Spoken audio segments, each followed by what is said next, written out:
Good evening, racing fans, and welcome to Go Mode Podcast. Tonight we're watching the Mentor Tournament for 2021. We're in Swiss Round 2 with Filistea versus Klandiro. My name is Zeke Highwind, and joining me in commentary booth is Mr. Ibis. Hey there. So, with it being the Swiss round still, we are still doing mentored rounds, open world, sword to sword. And for our mentors, to recognize them, Filistea is being mentored by, I believe, Gammachu, and Klandiro is being mentored by Adilor.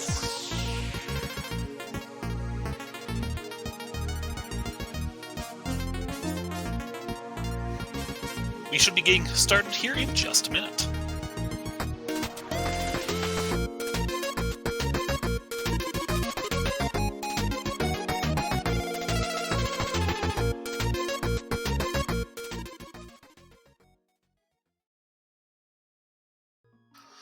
So, Mr. Ibis, have you had any experience with either of these runners before?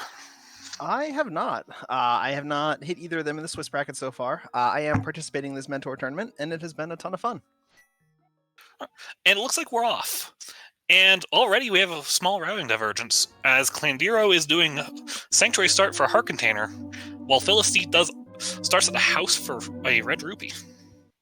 Makes sense. The routing split has always been really interesting. With the sword, you can go easily to Uncle and then keep going onto the front of escape because you've got more checks there. Rather than just going with the usual cack start because, hey, everything's in Kakariko always, right?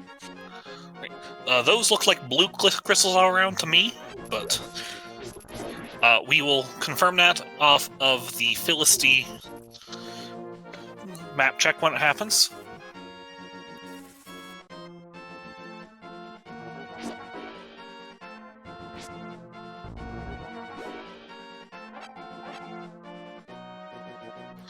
One of the other advantages of both of these routes is we get to check our Tier 1 tree pull, which appears to be small magics.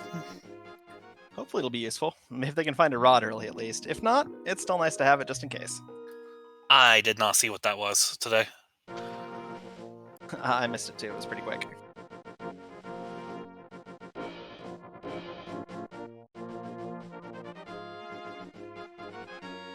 And the Hoarder says no thank you. Luckily for Klandiro, there is another Hoarder in the Lost Woods. Yeah, there's just not a cooperative bush crab. Meanwhile, Filistea is going straight for the Hyrule Castle checks. With that starting sword, it's a pretty simple Sphere 1.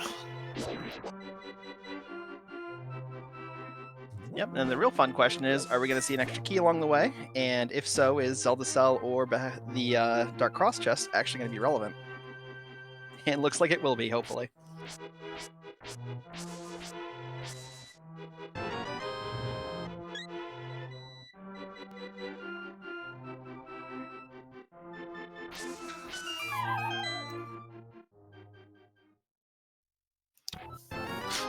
And we did see green rupees on that bush crab.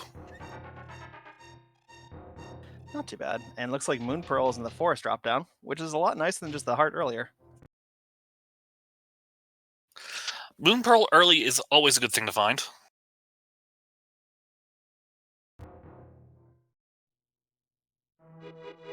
And an ice rod halfway through the escape. This is going to be interesting.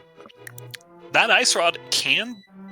One of the big things with the Hyrule Castle is it can be put off very easily, and we don't know if that ice rod is going to be important or not. Maybe, maybe not. I know for my match the other day, I was stuck with a fighter sword for like half the game, so the ice rod was half my damage, but you very well could just see absolutely nothing. And one of my favorite things of having the ice rod is in this basement you can kill a man with another man. Freezing that guard makes him do tempered sword damage. And a 300. Certainly a lot more efficient than getting a bunch of pots.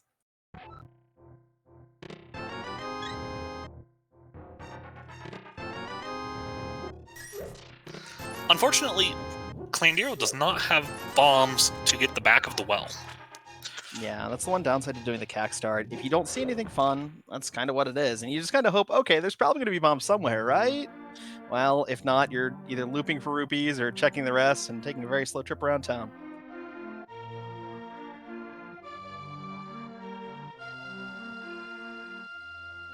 Maybe the tavern's got some for him.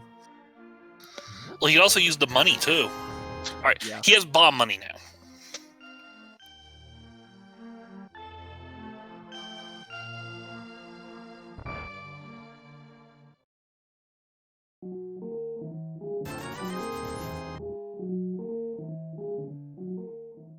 Makes sense. And now that's more than enough bombs for everything you're going to need for the opening.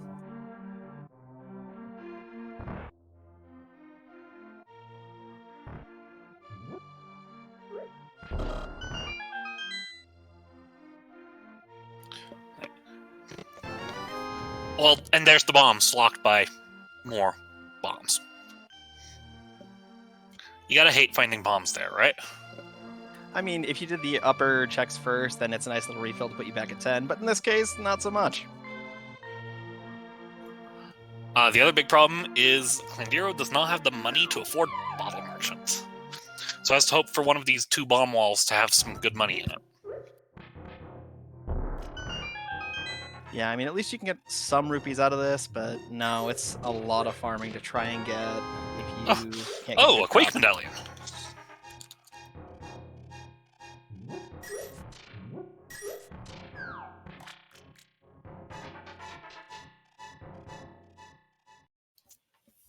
And in Blind Hideout, we have a glove. So we're just a glove or a hammer away from getting into Dark World and really kind of cracking the seed wide open, at least as far as open stuff goes. And more bomb-locked bombs. Luckily, with 40 rupees, that's almost enough for... That was an interesting graphical glitch on Philistea's side. That was kind of fun. A little bit. We and that's almost have enough for... just short, because you're going to get another 30 back here.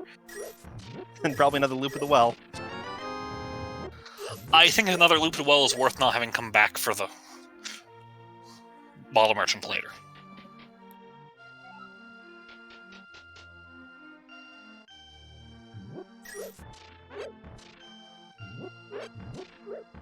Nope, it's all just hearts. 1 green rupee. Oh no. Going back for the basement, that's understandable as well. Yeah, unfortunately, it's just slow is the problem. For a mushroom. Well, that could be everything. That could just be a boring fetch quest. But that's the opening for you. Never know quite what you'll get.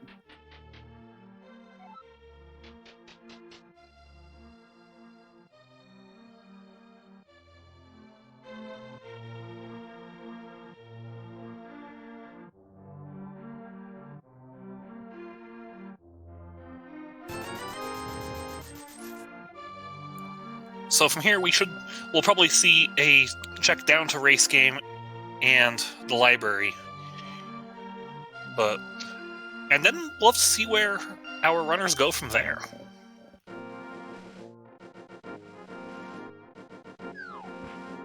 Yep, especially if we find something on race game to send us off into the distance.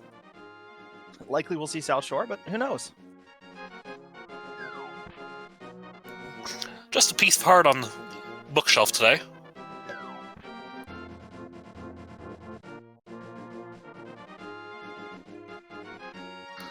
They kind of want that. The lamp is your first fire source at the moment. And it's always nice to not have to do dark rooms from, referencing another map or memory. Wait, we have to have a lamp to do dark rooms? Only technically. And only in dark rooms that don't have torches is a lamp truly required, because if you have a fire rod, the game will assume you can hit the torch. At least in all the rooms with torches. It's usually in a corner, so it's not too hard to line it up. But advanced logic is definitely a little unfriendly to start with if you're not sure where they are. But then again, they can't always just lamp lock, or lock the lamp behind the fire rod, so sometimes you just get it in race games to open the game.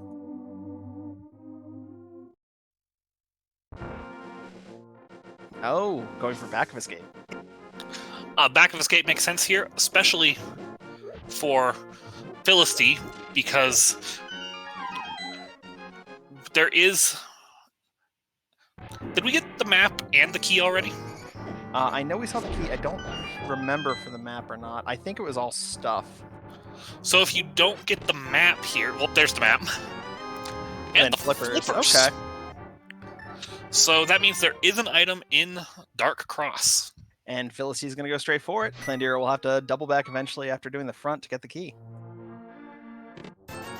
So let's see what he's skipping out on.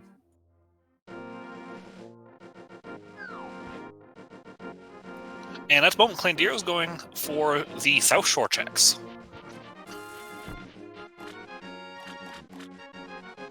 Which makes perfect sense, especially with flippers, to be able to route in and get Waterfall up to Zora if you get a bunch of money along the way. Check the hobo if you're just feeling like, okay, we just need to check everything. Never good to skip on early spheres.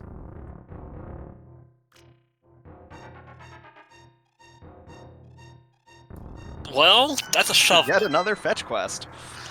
I heard you like fetch quests. At least it's early enough that they can loop all this in with wandering around the seed anyways. Would have been useful to have that in the initial CAC loop, but... That's a mirror. There's the mirror, so they can do it with the Dark World looping around. The humor to me of that mirror spot is that is a room where having the mirror would be useful. Everybody loves block deletion. Our favorite glitch. Just use it while the block is moving, and the game just forgets the block exists.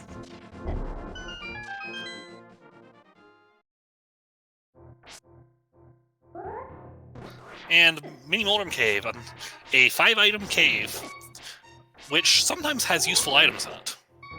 Let's see if it decides to have useful items today.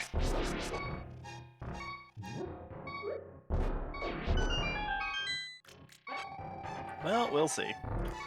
It's worth noting, we have a magic drop pool Mini Moldrums.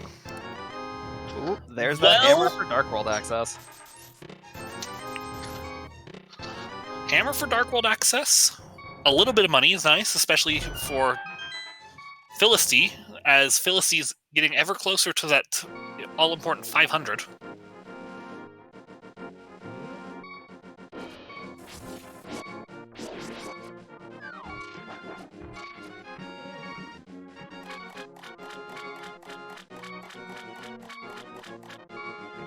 Okay, both of them electing to skip out on Ice Rod Cave for now. It's a really out-of-the-way location. It is. It's just hard to loop it in, because aside from, oh yeah, I need to go to Ice Palace, there's really no other time where you're like, yeah, I'm heading that way anyways. I agree with the comment in chat from Ben Creighton. If that mirror spot is the trolliest thing the game does today, it will be a good day.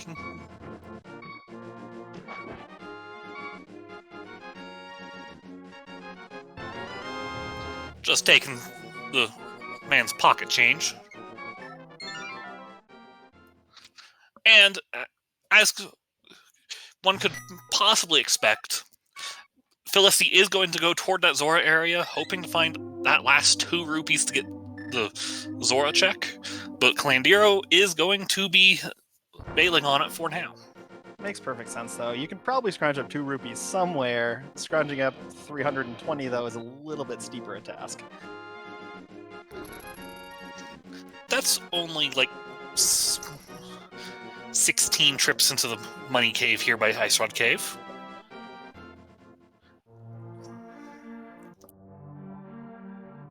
Well, as long as you don't die to crabs. Truly the most dangerous enemy. They really are. And we are getting that Ice Rod Cave check.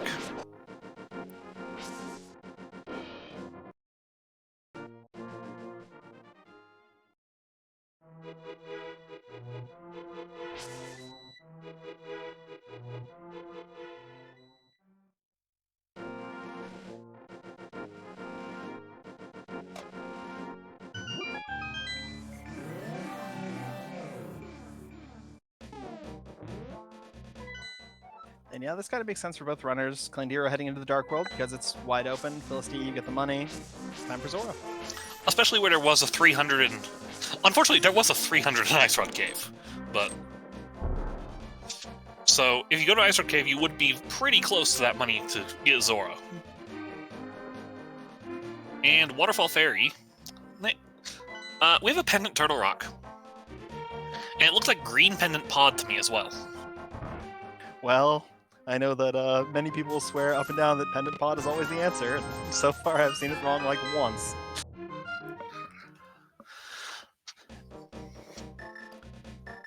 Every other time, it's got the goods.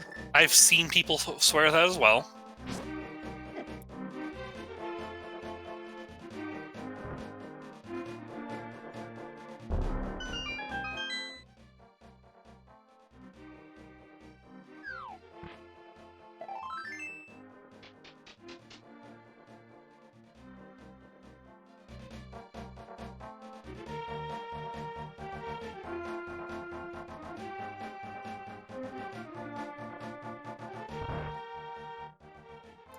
Zora has a bow. Oh, that's way better than a life lesson.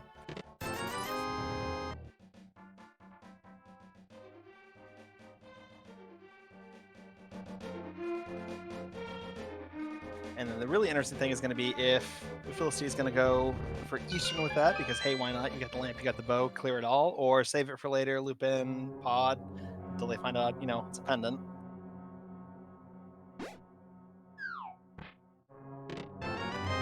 A lot of options. And our first bottle is in the front of Pendant Thieves Town. And it looks like Filistea is going directly for Eastern Palace here. I mean, you have a bow, you have the lamp, and it's crystal. Yep, it's early enough that it's not a bad play. There's definitely going to be stuff. It's just, is it going to be relevant? Maybe. But it's still a crystal early. And thanks to Obscure Lifeform in chat pointing out that our other 5/6 crystal is Desert Palace.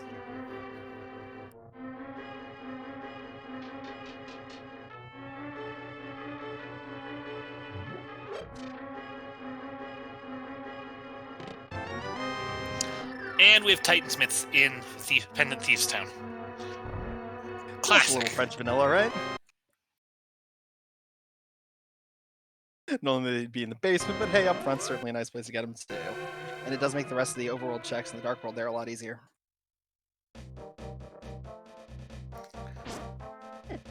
Which leaves me with one thing I'd have to consider. We have a mirror. Do we do Smith Chain on the Dark World loop?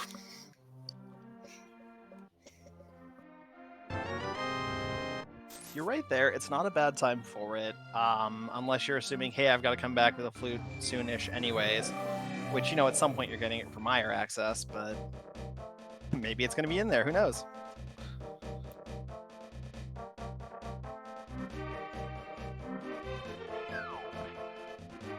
But yeah, reasonably it's always dig game first, because you can't go digging with somebody following you. Exactly. Because even if you leave the purple chest sitting on the screen, as long as you've got that follower flag enabled in your game's code, this guy will not let you do the dig game. Which, it's a downside for the dig game, but it's an upside for Gary because he can unlock the chest from a half mile away, so, balance.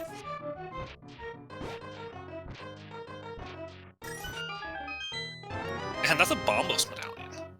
I have missed what we found so far in Eastern Palace, I will admit.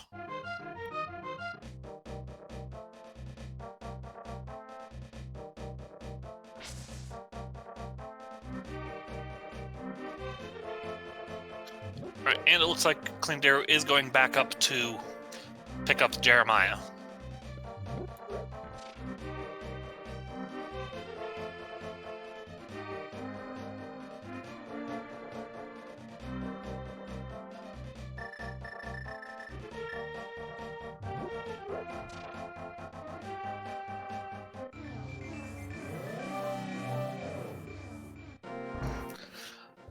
And the advantage of this Jeremiah turn is we will be taking the purple chest the entire walk home.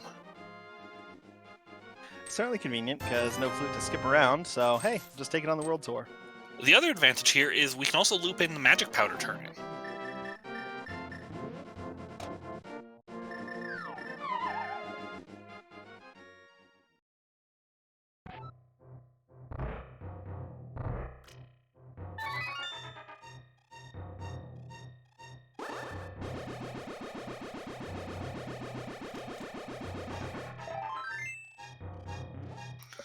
which is just piece of heart today. Definitely not as useful as the vanilla item for that spot. Not nearly.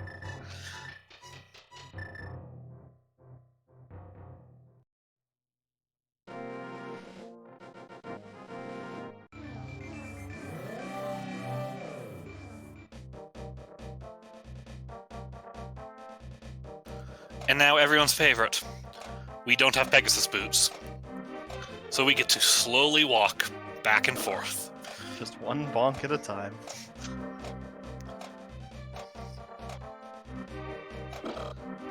We're bringing down the hammer here.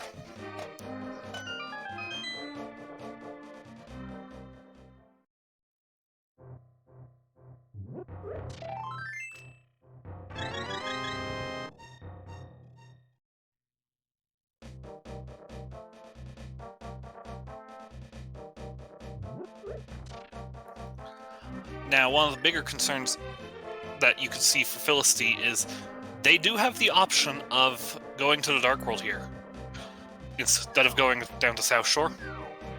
Actually, did they get the mirror?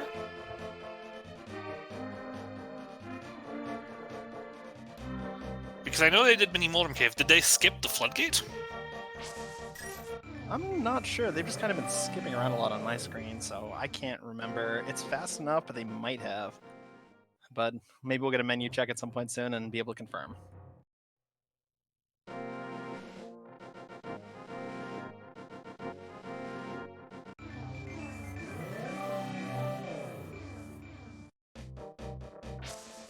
I can't imagine a scenario where you pull the lever in the dam and then just decide, nah, I'm skipping the easy chest. I've done exactly that and forgotten about the chest, so... we do have... Because Klandiro did not do Hyrule Castle, they do not have the shovel. But we did get some money off of Old Stumpy.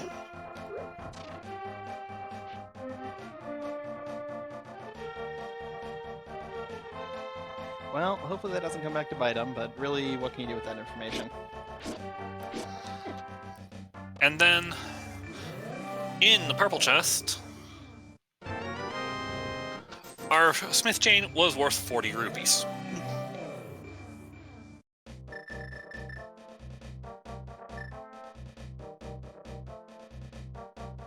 Chat is confirming that Filistea did skip the Floodgate.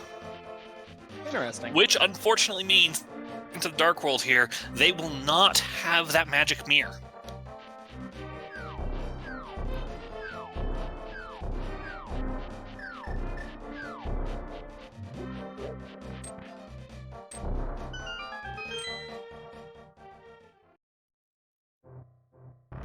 And the Hype Cave check.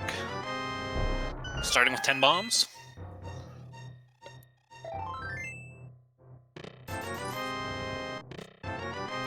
That's a fire rod.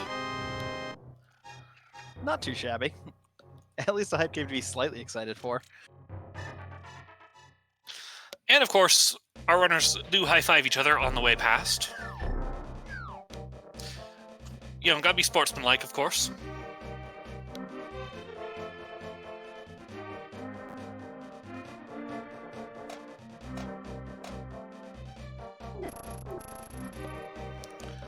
Now, normally when I come through this area, one of my questions is it worth going up to Catfish? But in this case, Klandiro has not done the Zora area. And with the mirror, can combo Catfish into Zora. Not to mention mushrooms on the way too, so yeah, that seems pretty decent as far as it goes. And there's no reason to hold on to the mushroom, as we already have magic powder.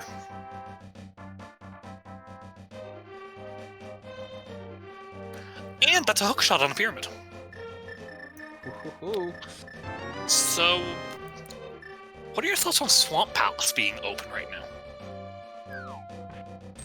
Definitely possible, or at least plausible. Doing it with the fighter sword isn't hard, just very slow. And comboing the pyramid with Hyrule Castle. Okay, I don't hate that either, but we really just want to see what's on Catfish. We know this is the right play, though, at least, so he knows there's stuff back there, and... The big advantage here is actually the fact that Klandiro can get everything out of the castle easily with the mirror.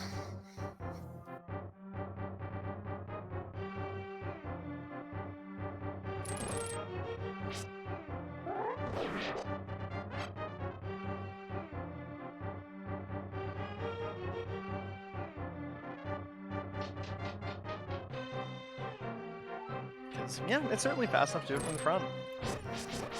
You know, another place that actually has the option, actually has full clear potential, and a lot of runners don't like it when it's set up like this.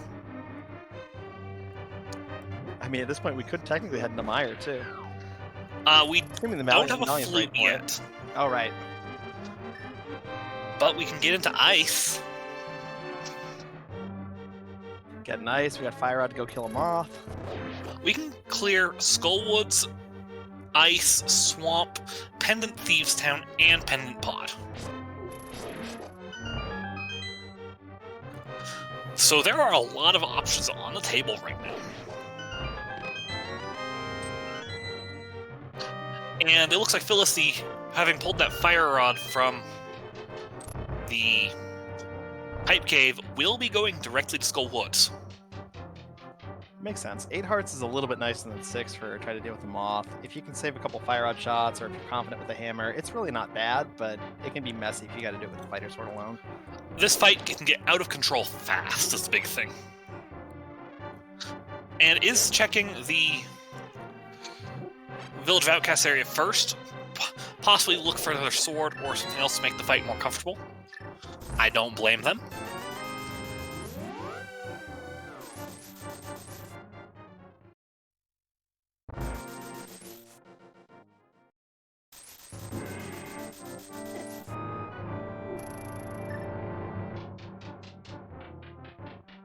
And yeah, even dipping Thieves Town for a quick couple checks. Possibly to go deeper, it really always depends on, hey, how many items am I going to get? Do I feel confident here? I did miss whether we got an item or not in the second check, as I was seeing what Filistea was doing at the time.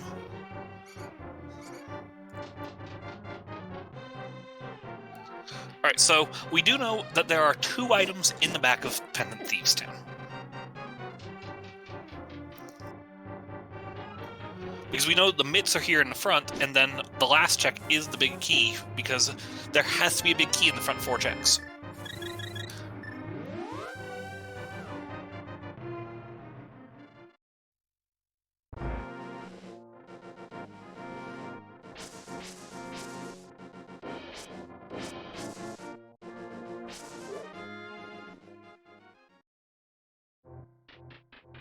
So yeah, Potion, Titan's Mitts, and a big key is definitely a fun start to Thieves Town. And Filistea, not having the mirror for this, has to death warp off of that Zizak to get into the front again.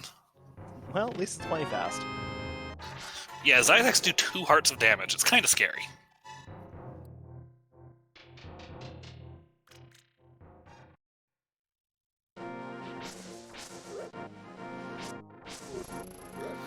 And it looks like Klandiro is going back for the rest of that Dark World loop.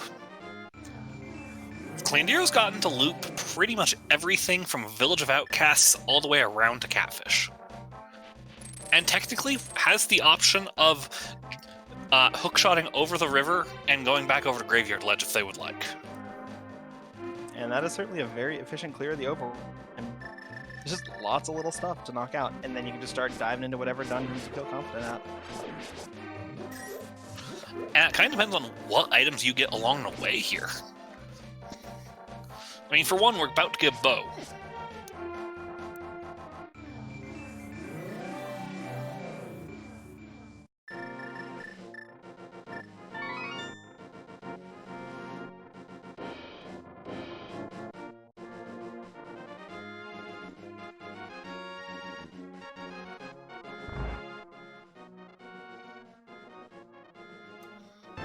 I mean, I won't say no to a heart container at this stage of the game.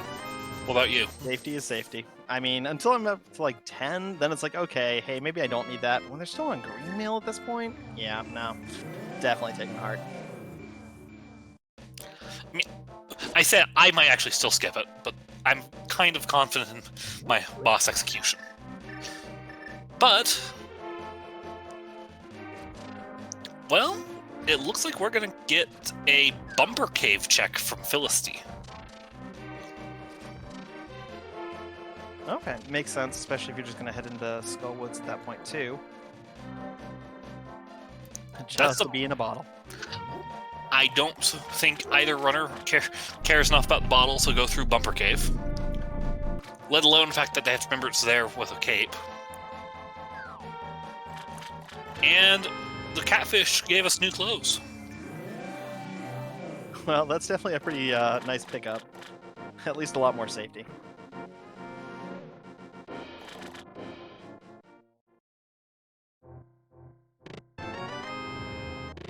And here's that front of Skullwoods check we can do.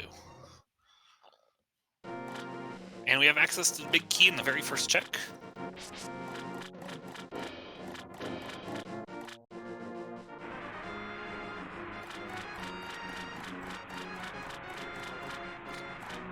And first try on the bomb jump. Not too shabby. If you can spin buffer, it's a very simple bomb jump to set up. It is. There's just a lot of fidgeting to make sure, but honestly, yeah. And our first item is a progressive shield, which does put Filistea on the fire shield.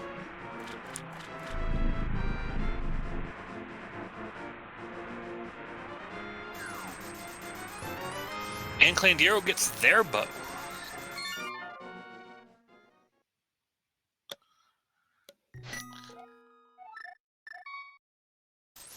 Unfortunately, without that mirror, it has to take another death warp to get to the front door.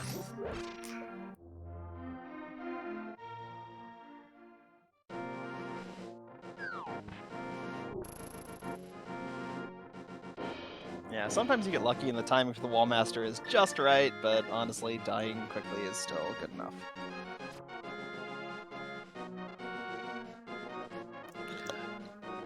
Out of context, that would be very morbid. Dying quickly is good enough.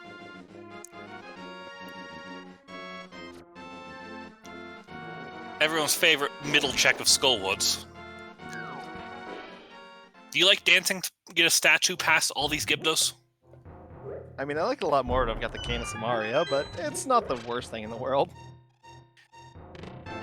Well, sometimes. Sometimes the mummies want hugs. So, we've gotten a... I wanted to use magic powder on that fairy. Makes sense, and anything's faster than pushing that statue out of the way.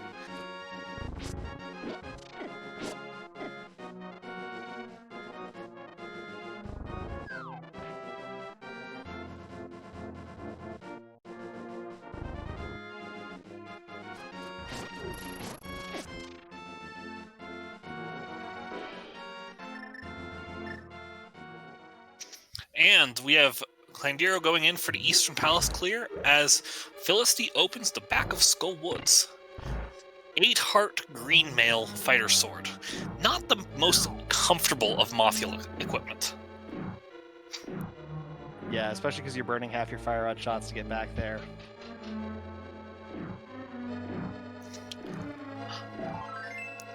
You only really need to burn 1 fire rod shot and 3 lamp shots, but it also means you have to dance around to get those. Instead, Filistea is using my preferred strategy of throwing all the fireballs. Kill it with fire is a winning strategy for reasons. Unfortunately, despite altitude, the Wallmaster decided to take that shot. So going into this battle with very low magic does mean we're going to have a fun Mothula fight. Probably with a hammer. Hammer and 2 fire rod shots, or a lot of spins. It might be slow and hard to do on the sliding tiles, but at least the lag tends to help and even things out.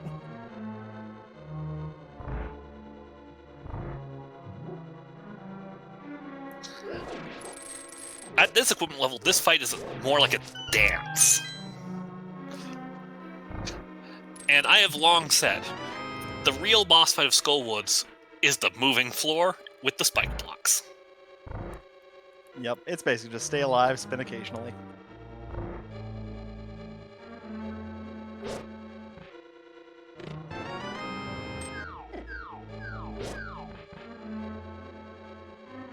But beautiful dodging skills. That was a beautifully executed fight for the second item. But more importantly here, a crystal.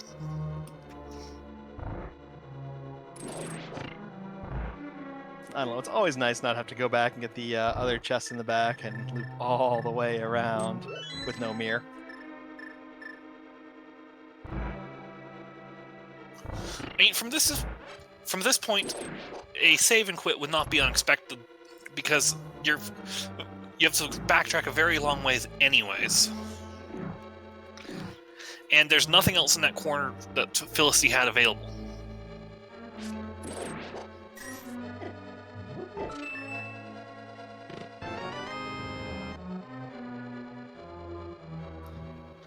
And Filistea is giving us that shovel check.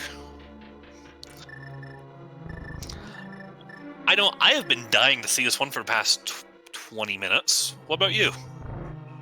I mean, I was kind of expecting it to get in on the big loop, but honestly, it's still going to be fun to see. We already know the mushroom is mediocre. Well, so's the shovel. This is 1/4 as good. But we didn't see it on the loop because Filistea has not done the dam to get the mirror. Yeah.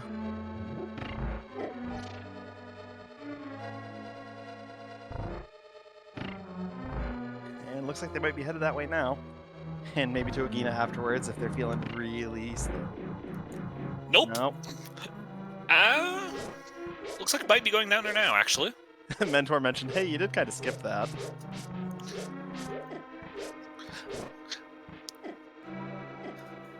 With our runners covering each other's tracks, I guess I'll just take a moment to shout out our runners, giving us a good show here.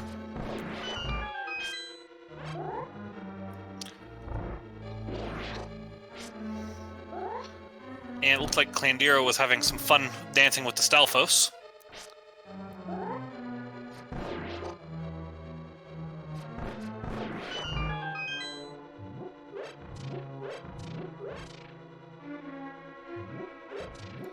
As Klandiro is going into the Armos Knights fight.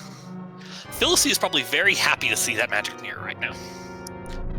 Also maybe slightly frustrated that they didn't get to have that for the Dark World loop.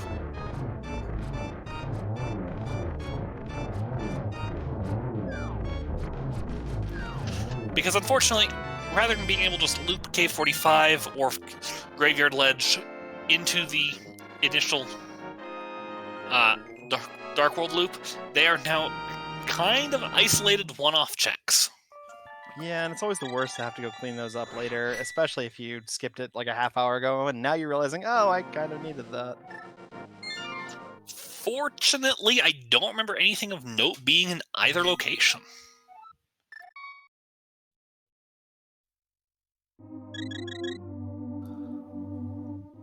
Could we be seeing a mountain play from Klandiro here? I mean, it would make sense. You've got the hookshot to go up there and be able to just clean the entire place out. You have a glove and a lamp to get in there. You have a hookshot and a hammer and a mirror to get to the other side. And you have the Titan's Mitts to get Dark Death Mountain. The only thing we can't do is clean out Pendant Turtle Rock. And we don't want to. Ideally, the because it's go mode Turtle anyways, Rock. just because, yeah, nobody wants to do that. Nobody wants to be anywhere near that. Rando might have other ideas, though, so we'll see what happens. Wouldn't be the first time a flute's been on Pendant Laser Bridge.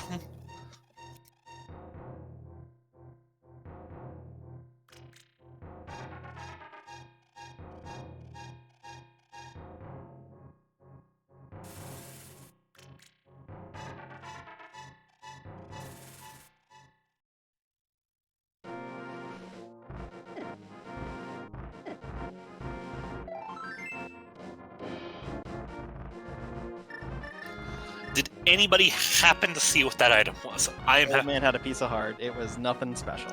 Unless I meant the lumberjack check. In which case, coming up on the restream now. No, it's like a pixel. All I can tell was it had a shadow. That looks like something with numbers, so we don't really want it.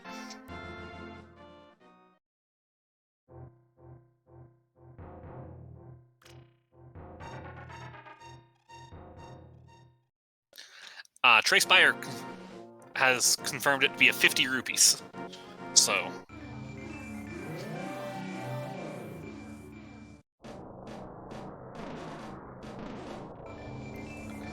And now we're going to Tower of Hera. So. Now, Klandiro has one advantage that Filistea does not for his Tower of Hera clear. Hookshot for doing the Herapot? Hookshot for doing Herapot. Especially if the big key's down there, but then, okay, are you going to abandon an item? Or maybe you get the big key and you're just like, yeah, I'm going fast now. The real question is, does Klandiro know Herapot? And is Klandiro going to Herapot in this situation? And given that we are clearing out the Moldorm and the Kodango, I think we're going to go into the basement. Going downstairs. Which is perfectly fine. It makes sense to me here. I find it very risky to do Herapot when there's 2 items left in the dungeon. But if I found, like, say, an item in Basement Cage, which today was just a compass, I'd probably consider skipping the big key completely. And that makes sense. It really just kind of comes down to risk tolerance, because there's going to be 2 checks you can't get upstairs, the one chest and then the Moldorm boss. And you're just abandoning whatever's in the big chest to not have to hang out down there for 40, 50 seconds. It also depends on how thirsty I am.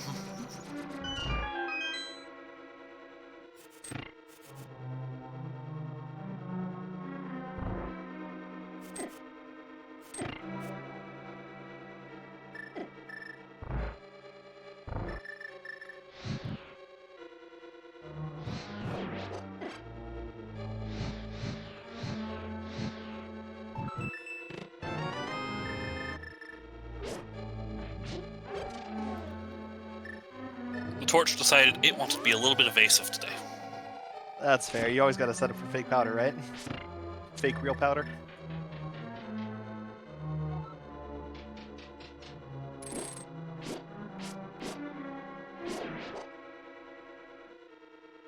Right. And it looks like Klandiro is not as comfortable with Herapot, or maybe has not learned it yet. This is the Mentor Tournament. It's not a priority thing to learn. Yep, and I know I definitely put off learning it too, because it looked really absurdly, insanely difficult, because, oh yeah, it's just this position, this position, this position, and it's all pixel perfect, but really, there's some decent lineups. It's maybe 20, 30 minutes of, okay, I sort of know what I'm trying to do here, and if it happens, it happens. Exactly. Plus, it's always cool as heck to just clip into a pot and fly There's away to Master victory. Sword. I've been playing this game for a year and I still have trouble with the bomb setup, so...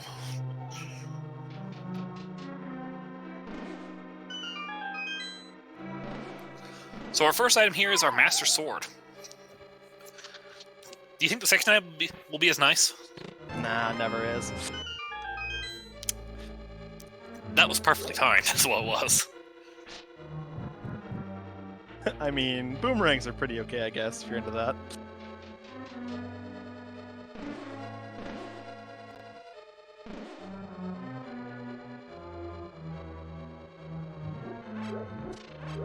But if you gotta throw a boomerang anyways, may as well make it into orbit.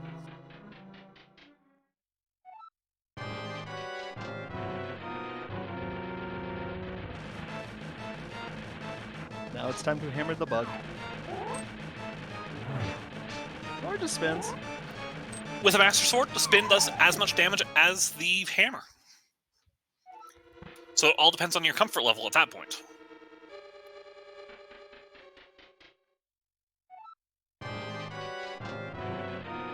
Yeah, the only trouble with spins is occasionally you just get yeeted off the side. But, I mean, it's Moldorm. He does that anyways, regardless of if you want to or not. And then there's this Moldorm for Klandiro that just decided to camp out in front of the ledge. He just wants hugs. I've seen clips of... Ooh, that was a poke. Uh-oh. He's angry now. Moldorm does not like getting poked.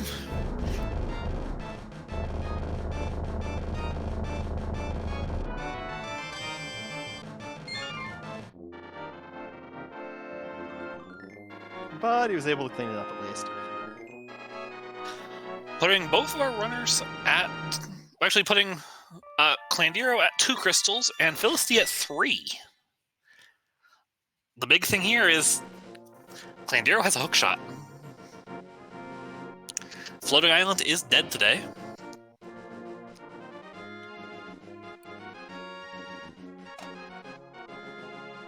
The quick triple take of, do I want to go over here and check Turtle Rock? I don't really want to go over here and check Turtle Rock. I guess I should go check Turtle Rock. I think the big thing here is checking everything from the top can be faster for Dark World than having to go all the way back up the mountain through Super Bunny. Oh, very true. And we can open Turtle Rock. Fortunately for our runners, without the red cane, there is not much they can do here. Yep, it's still nice to have it open for later, just because it's slightly faster if it's already ready than going to Dark World at the bottom. We need to climb to the tower.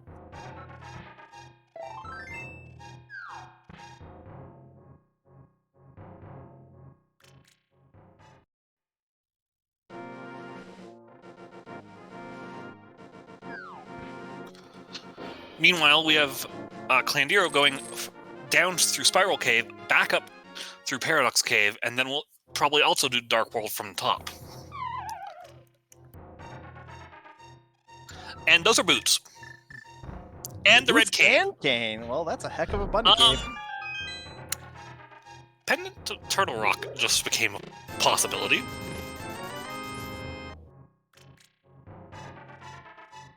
I think definitely check the first Bonk Chest and Hookshot Cave first and see what happens. Yeah, because Filistea can't check the other checks here. I mean, unless Filistea can hover.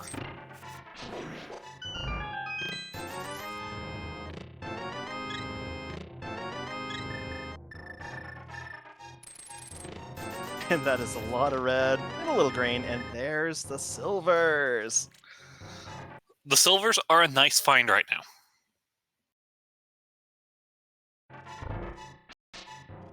Yeah, that's definitely okay. Figure out where the flute is, and you can sort of coast for the rest of the seed, depending on your Master Sword Ganon. I mean, we are at flute and possibly ether for go. Very nice bomb jump from Klandiro as well, to get back out of Paradox Cave.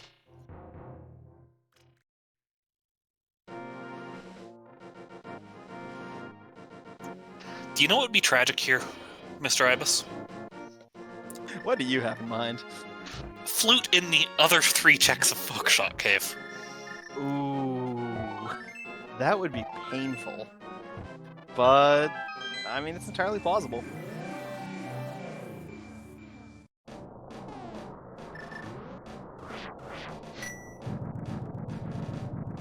Because then you got to think, okay, when are you going to go to Pyramid to get the hook shot, and then when are you going to go back up the mountain? Well, the thing is, once you get that hook shot, Swamp is in play for full clear. And Swamp is a very lucrative pile of checks.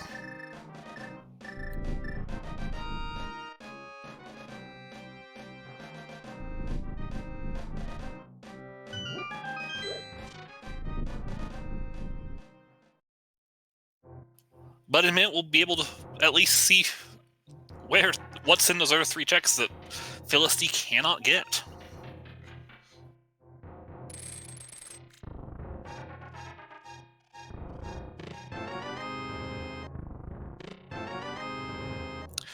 That might be one of the best Super Bunny caves I've seen in a long time. So. That is definitely pretty fantastic and opens up ice completely. And just a lot of mobility in general with those boots. I mean, the best item in the game and my favorite item in the game in the same cave. Very nice.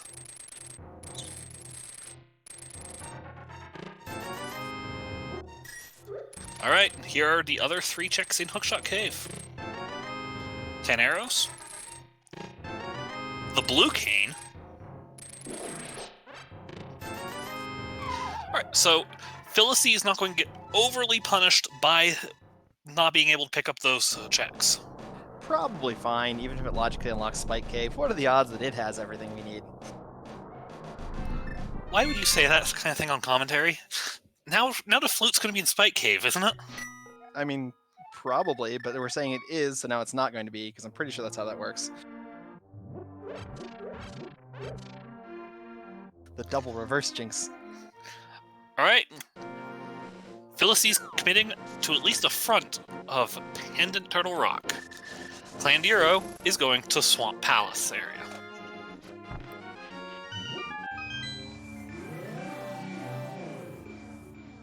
Well, if the flute's somewhere nice, then it could very much completely change up who we think's in the lead.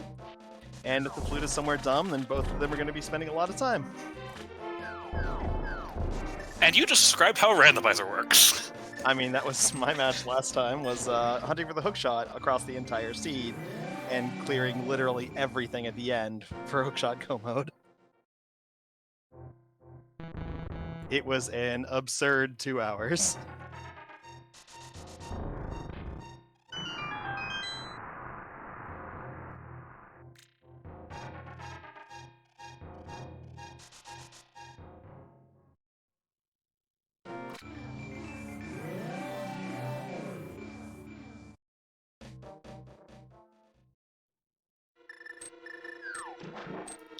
And Klandiro has entered Swamp. Now, we can say one thing for certain here. This first check is a small key. And everything else, well, we'll see what happens.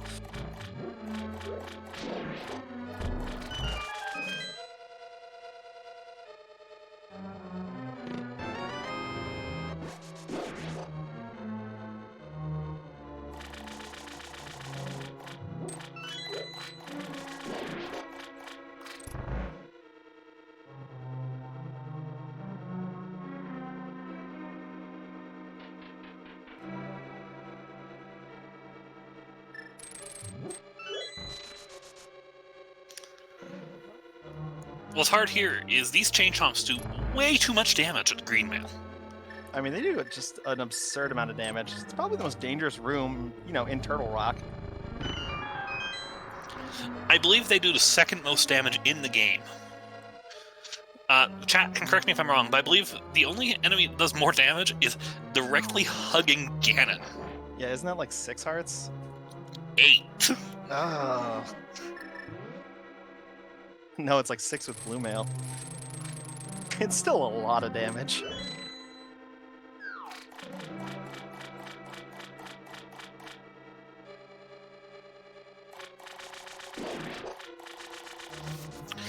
Now, everyone's favorite question to ask when it comes to Swamp Palace is, do you skip left side? And it kind of depends on what you find in the first few checks. Yeah, it's always very much a risk to skip it.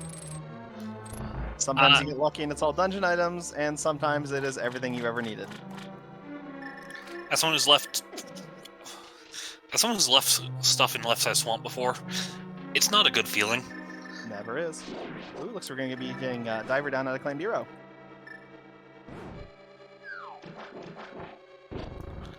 Since he's playing with the Tide Tasmanian Tiger sprite, does that make it Tiger down? Well, as long as he makes it down there. For anyone who hasn't seen this, you're using the Samaria block to scoot you up and over a little bit, so you can clip into the rail, scoot a little further over, and jump down because the game just sort of forgets you're not allowed to do that. Well, the way it tells you till games go into water is you go down, jump off those stairs. So if you don't jump off the stairs, but instead jump off the rail to the side of the stairs, you can walk instead. Obviously, you didn't jump down into the water, you just jumped down. It's fine. Everything's fine here. Working as intended. Please ignore. We found one dungeon item. We found two dungeon items. So, you going back in for that left side at this point? I absolutely would, but we'll have to see what Klandiro does.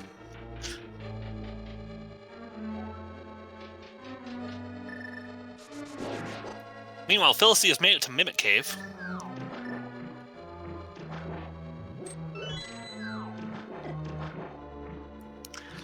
Ooh, another thought here for Filistea. If Filistea does find, like, say, the flute right here, they still might commit to the rest of Turtle Rock.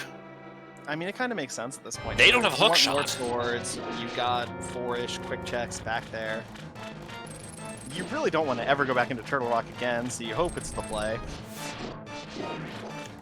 And again, they're still looking for hookshot. Yeah. Don't you love this jellyfish surrounded by puffballs that you have to kill? It's a wonderful something. I've made joke before that it's a jellyfish surrounded by tribbles, but I don't know, with all the water, there'd just be a lot of wet fur. Not be fun smelling. I mean, have you smelled a swamp before? Even more so. For the people asking in chat, hookshot is on Pyramid Ledge.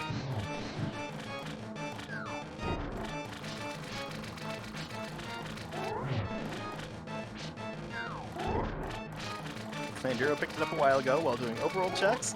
Filistea hasn't really been that way yet.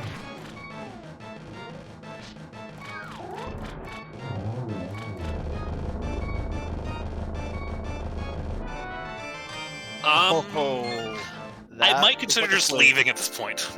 Yeah, no, I think at that point you activate the flute, figure out if you need that medallion, and then you know, am I in go mode? Do I want to hope for a sword? Do I want to keep looking? Yeah, this could be interesting.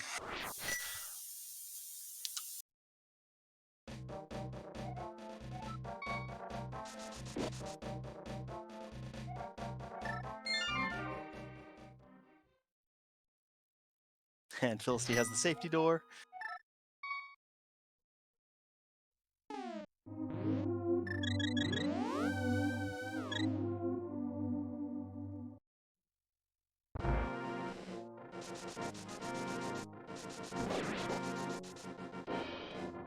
And the real reason the safety door is the safety door.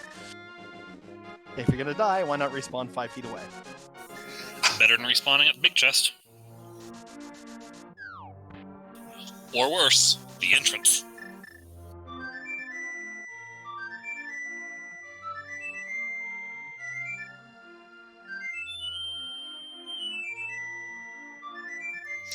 And Klandiro is activating the flute, and probably will be flying directly to Misery Mire. Because at the moment, Klandiro only needs to know whether or not we need an Ether Medallion.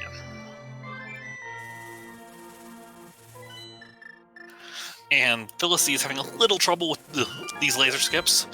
Not the easiest trick when you're just starting out. No, it very much comes down to just practice, practice, practice, and knowing, okay, if I dash right about here, but you gotta press the brakes right at the end, and it very much just comes down to execution and muscle memory. And at 57 minutes 13 seconds, Klandiro is in go mode.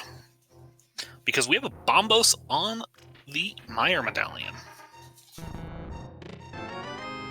Okay, and yeah, it makes sense if he's looking for a sword just to make his life easier. You're right here. Yep. But we're probably not going to see other out-of-the-way checks unless he really doesn't want to do Master Sword. It just looks like that's where we are, so that's fair. I mean, we're right here.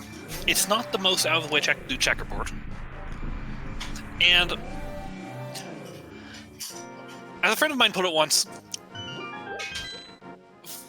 taking a minute to check these out-of-the-way checks, if you find Tempered Sword, you save minutes.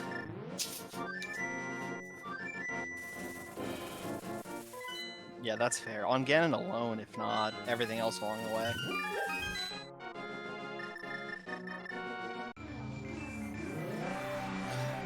And Filistea is doing Trinex with a hammer. Makes sense. With only one magic bar, no half magic, you do not have the time to just keep spamming shots with that sword, so... This is going to be a little precise.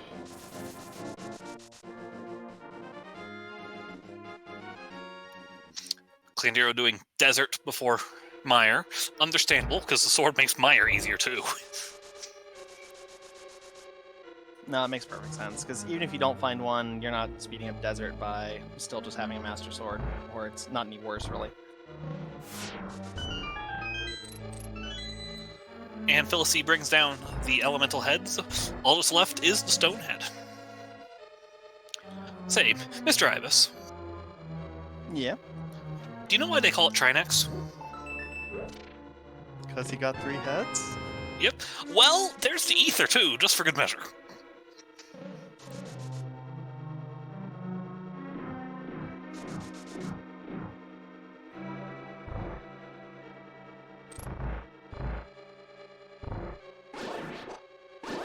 But yeah, they call him Trinex because he has 4 heads. What's the 4th? I'm just trying to make people laugh. It's fun. That's fair, I guess.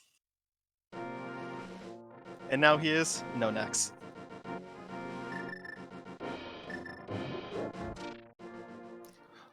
All in all, pretty clean Trinex fight. Yeah, especially for having to do it with a hammer. Unfortunately, not a Trinex fight that we needed.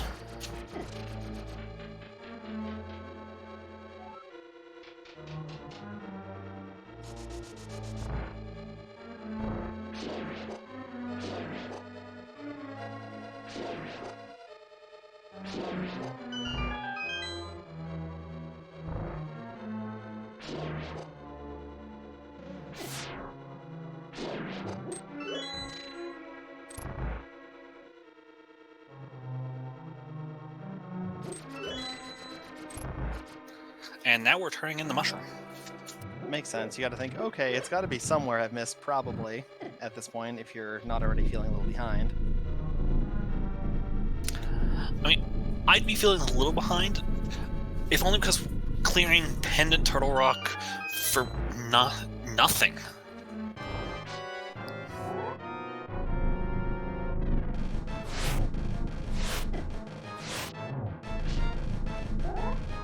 Yeah, a slightly shinier shield is a small consolation prize. Would have been useful lower on the laser bridge. Well, that's the problem. Laser Bridge is sentient. It knows exactly what you want, and put it in the last chest you check, always. You could convince me with that, for certain. The key is always in the last chest. If you're going from the top down, it's number 4. If you're going from the bottom up, it's number 1. Every time.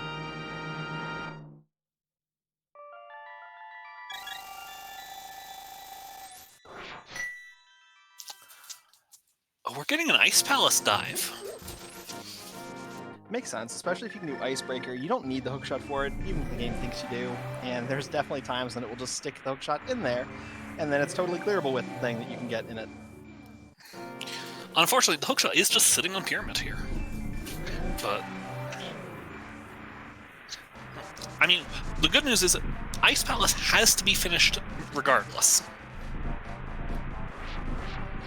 Yep, and it's not like you're losing much time there in either case. You're just really hoping that it's along the way.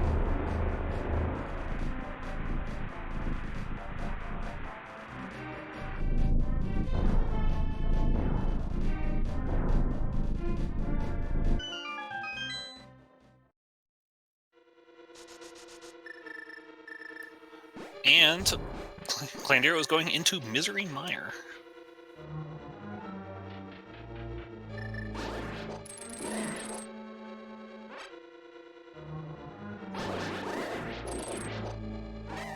And nice use of sword beams to clear up all the little guys.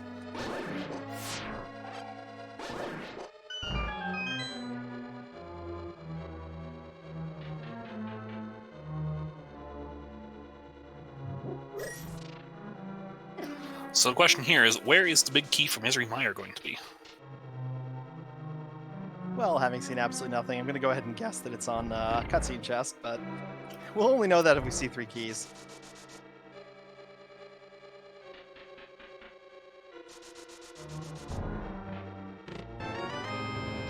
Well, there's key number 1. And Filistea did get the icebreaker.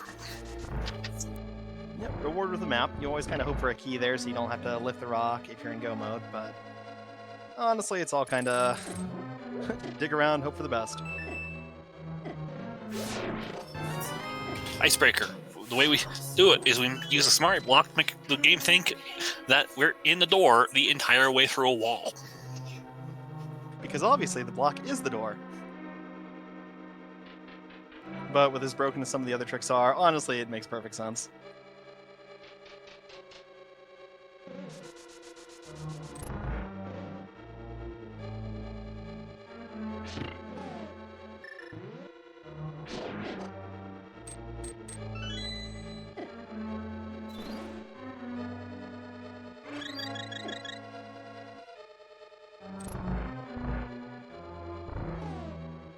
So if we see a small key north of here, we know it's the big key down there. And if we see big key north of here, one, we don't have to go do anything else, but two, it's actually a decent chance, not guaranteed, but it's still a decent chance, well, the big key's down in the cutscene. But it would be a decent chance for the big key to have a small key south of it. Yeah, if the big key's up there on that firelock chest, then it's like 80-90%-ish, I think, if I remember the numbers correctly, that the small key's going to be down here. And because placement order matters.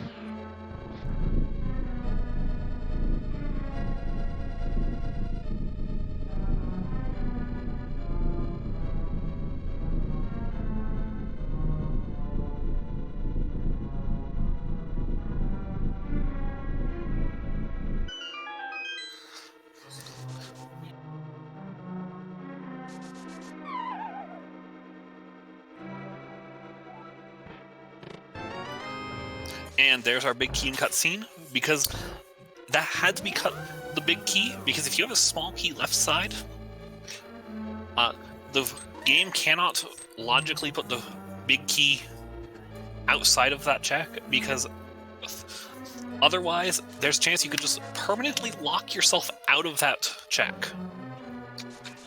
Nobody likes the soft lock. This game doesn't like the soft locks.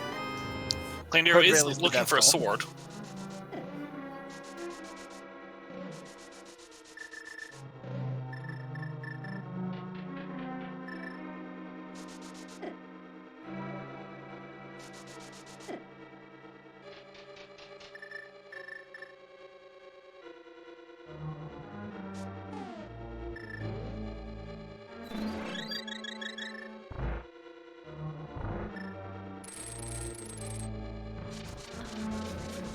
The question comes down to, will we find a sword along our way here? I mean, it could go either way. I feel like we're probably going to see one in the tower, but who knows? Hey! A single arrow. Oh yeah, that's the one you cook in with, right? I love the single arrow. It's such a good item. Makes me laugh. Makes me smile. It's like 10 arrows, but, you know, 1/10 is much. My favorite is when you're playing with hints on, it counts as a unique item. Unique, yes. Useful, not the same thing. The hint never said it was going to be a useful item. Just that there's only one of them.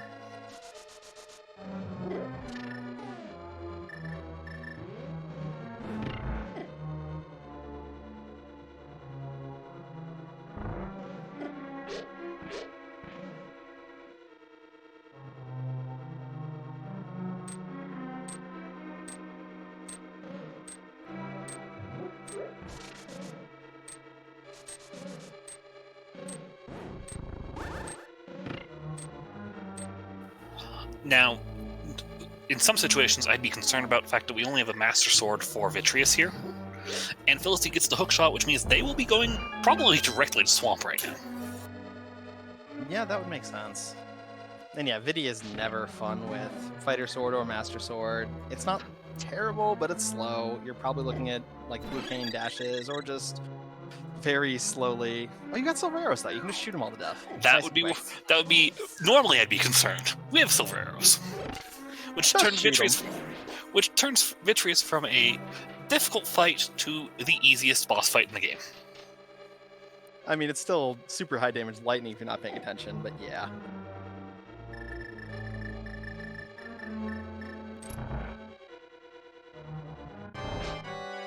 I think we still have an item in here, too.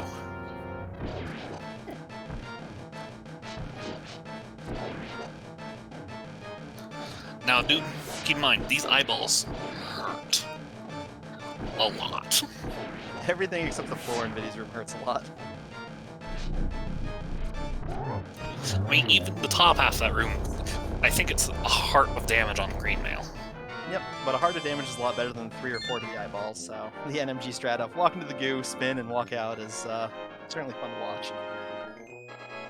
Especially if you're good at it.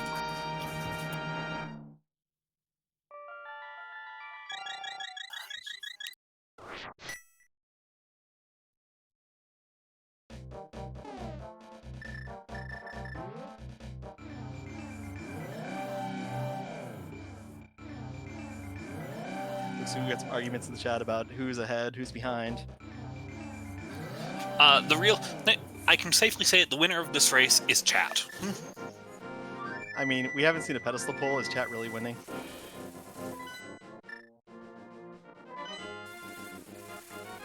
Okay, fine. The real winner of this race would be you and me getting commentated.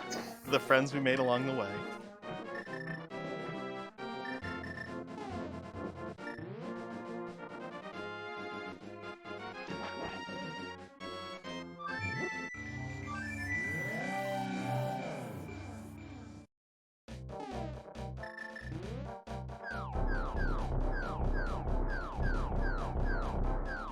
Because yeah, as far as the head goes, Klandiro could be in go mode whenever they're done sword hunting, but in the meantime, as they keep going, Filistea is slowly making up that time. Whenever we find the flute, at least. Which is going to be shortly. It depends on the route that Filistea chooses to take in Swamp Palace.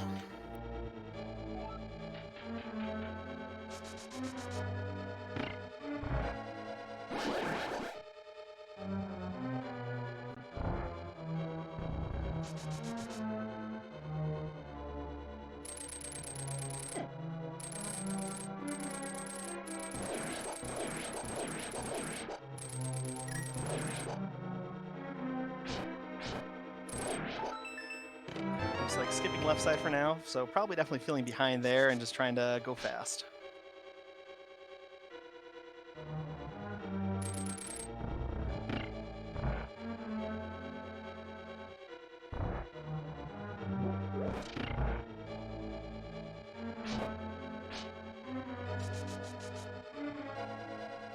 And it looks like Klandiro is going to go flip the crystal switch.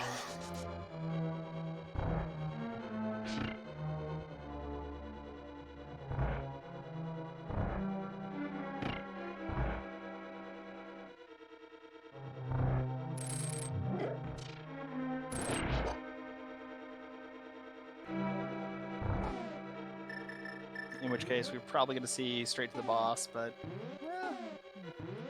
let's watch and find out. And again, we get to see two of the best tricks with TreySpyre side by side. Oh no, he had it moved. Oh no.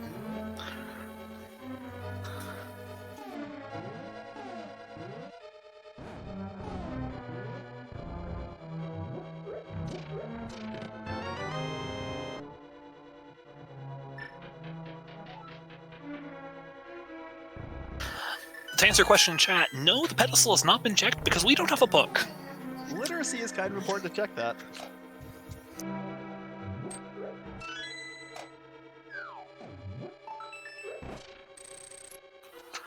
Without our ability to translate ancient Hylian runes, we can't check that very well.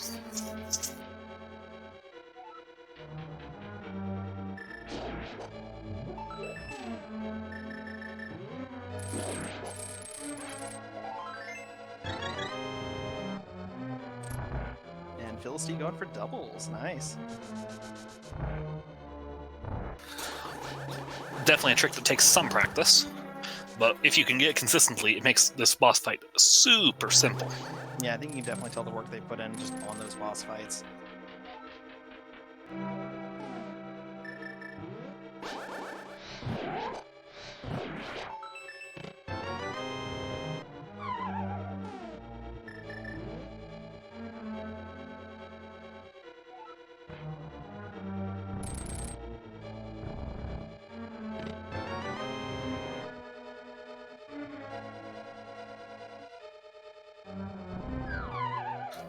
To answer question, chat, yes, the book could be on pedestal and both swords could be on the tablet, but do we really want that?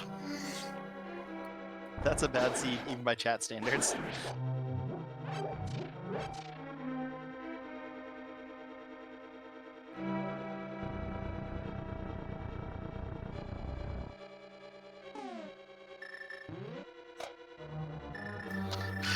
And Filistea is getting the flute, and will probably be leaving left side swamp. You know, both swords are probably on left side swamp, let's be honest here. Could be, could be. I don't know, I want an invalidation chest, and somebody skips it. Just right at the top of GT.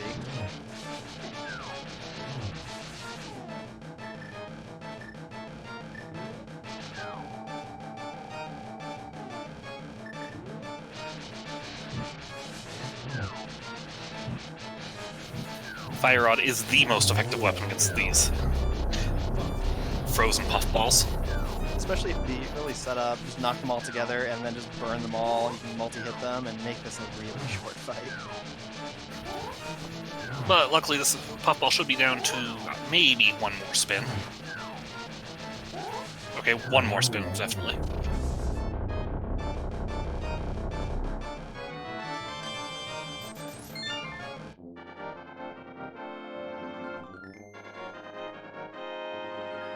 Birdsong at 115.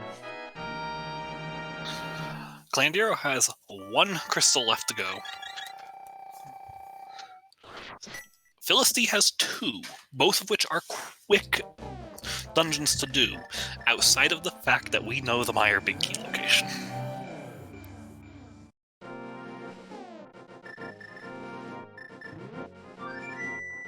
Yep, and especially because they're stacked on top of each other, you can just clear them both nice and quick.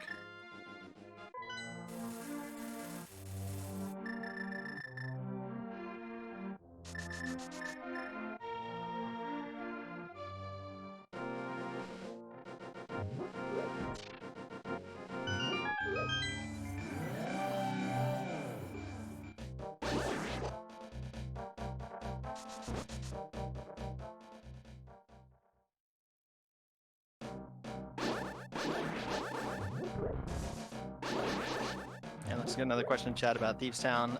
Both runners dipped the front 4, got some fun stuff out of it, and then bailed on the rest. By fun stuff, you mean a potion drink and the kind of useful French vanilla Titan spells. I mean, it's pretty important, I suppose, yeah.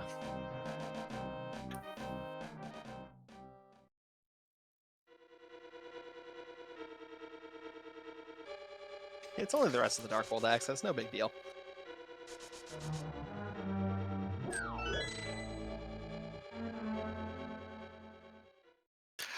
And like someone in chat just said, at least it won't be Master Sword Silverless today. Yeah, that's a couple potions and, you know, just sit back with a book. Wait for it to be over. 24 spins. Slow. And that's only phase 4. I believe if you include all 3 previous phases, that's 52 spins. It's a lot of spinning.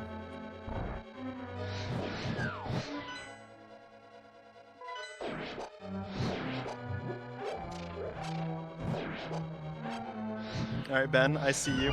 Calling out Tempered and Hope Room. Thinking no one's going to remember. Nope, no, I'm remembering it. Making a note right now.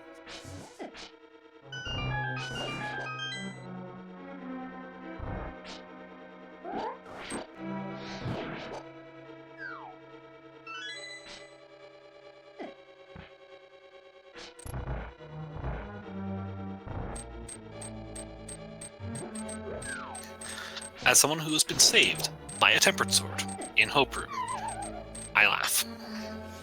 I mean, it's laugh or cry at that point, yeah. The real fun thing is going to be, okay, if GT Big Key isn't chest number 1, do you keep digging for a sword? I'd say no, but that's up to the mentees at this point. Yeah, that's when things get really interesting.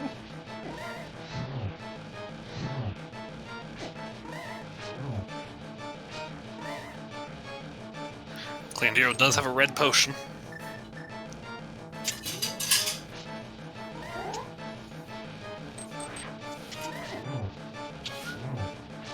Makes sense. You got the money if you're gonna empty it anyways. Go get a couple blues and be ready for the climb.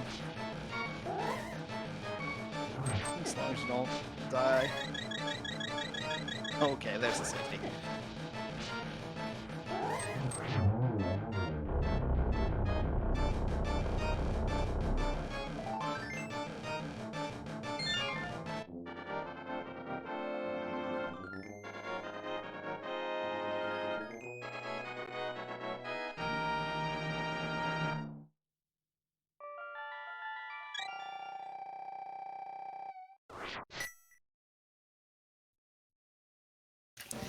Alright, and that is 7 crystals for Klandiro.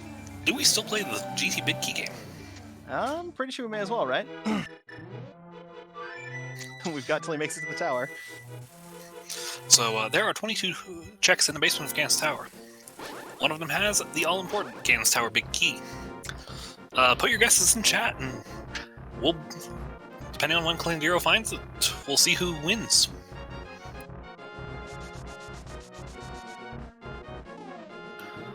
Now, what's your personal guess here, Mr. Ibis? I'm still holding out for number 1, just for the, okay, what do they do? Reasonably expected to see, you know, like 12 to 15-ish, but number 1, let's do this. I always like to use number 13. Depending on the route, that puts you right about Rando room. You're starting to get worried that you have to do Ice Harmless, and then you get bailed out.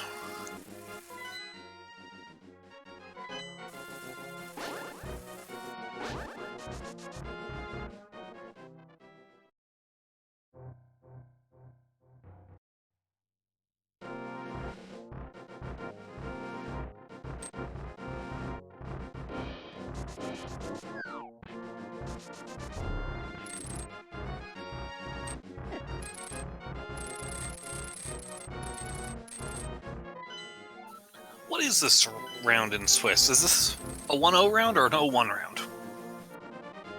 I have that up. Where is it? Just because chat asked the question. I believe this is an 0-1 round. Yep.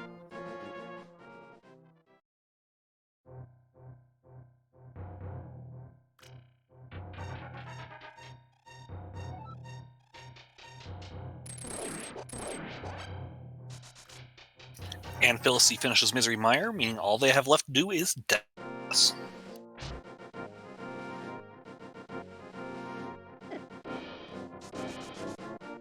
Alright, looks like we got a pretty good spread of guesses here, and nobody decided to say that it's going to be in the tile room, so...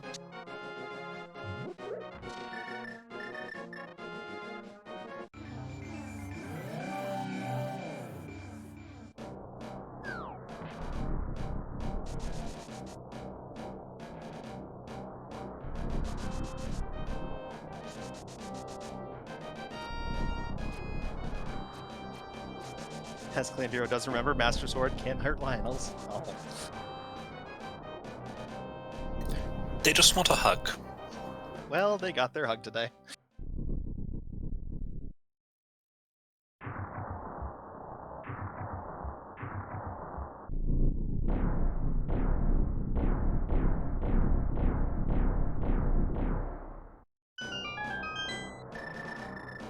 Alright, and let's find out where it's gonna be. That's right. Wherever this big key ends up, kind of determines how much more you dig in the dungeon.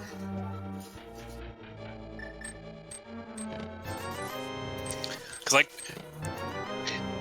if it had been here, I might have considered at least seeing what was on the torch.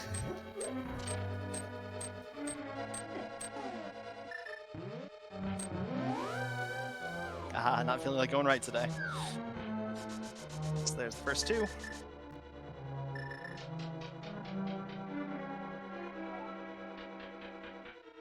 Half magic on the torch. Yeah, I'd say grabbing half magic is a good play here.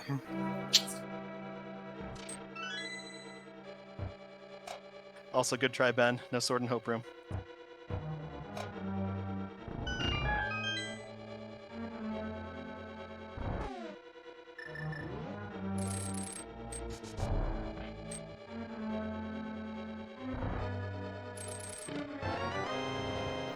Number 4 is a small key. Number 5 is a red rupee.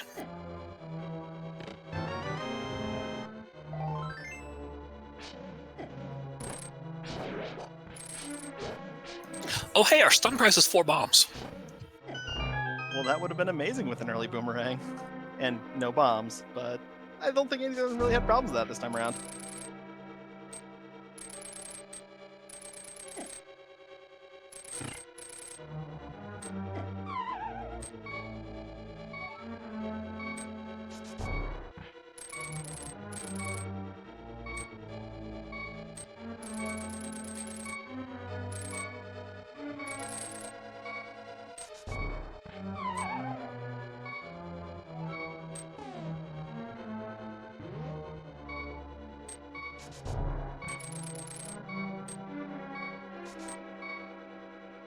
A little bit of a struggle with the gaps, but you got to think at this point, okay, hey, I'm in Ganon's tower, my opponent hasn't called done. It's pretty easy to start second-guessing yourself. Unfortunate death in the gaps room.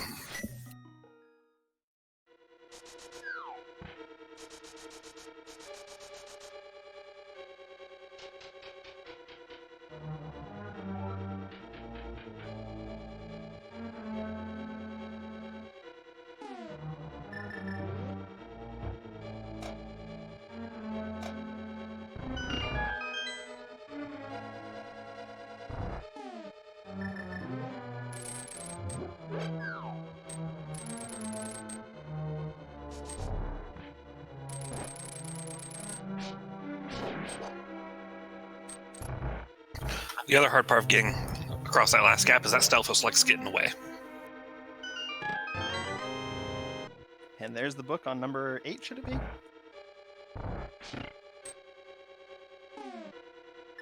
Yeah, because 3, 4, 1. Yeah, that is number 8.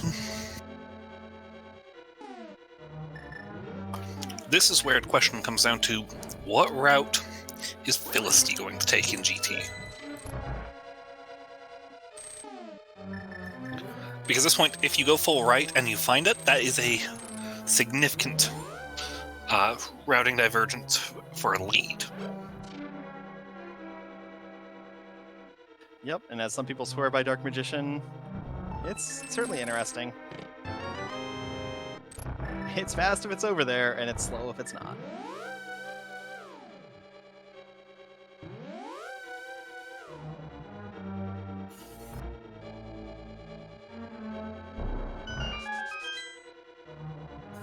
Filistea does check the other checks in Hookshot Cave for a sword. Makes sense, it's on the way.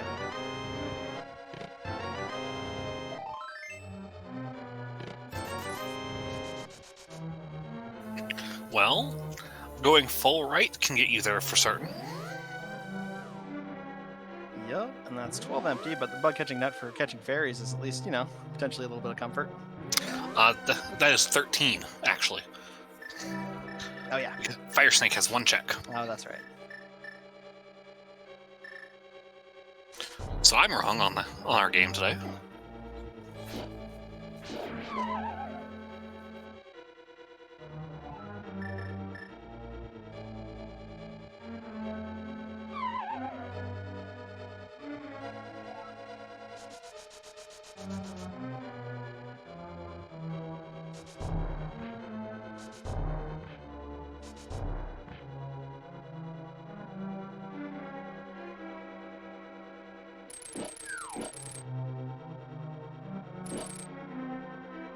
All right, Bob, you can come through for us? Unfortunately, picking up the half magic did mean we don't have our special Bob sprite here, but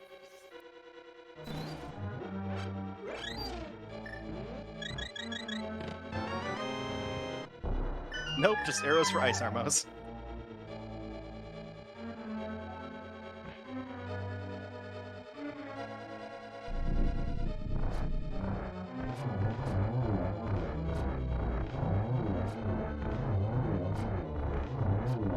It's always a lot nicer to get them afterwards, but at least with silvers you don't have to worry about running low.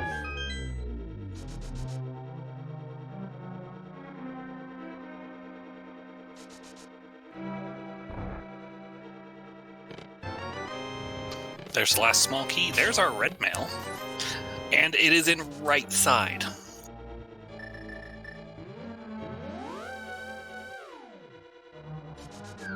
It's Philistea's stream is frozen. Is she gonna go that way? Who knows?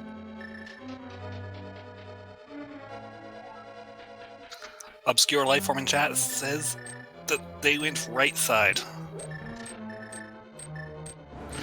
And there was no sword to make the left side worth it. Youch. So wait, if Oh she's no. going, it's tile room? Is it tile room? Alright, chat, we're living the dream. Well, Next is it tile room? Or is it the is it a key pickup or a...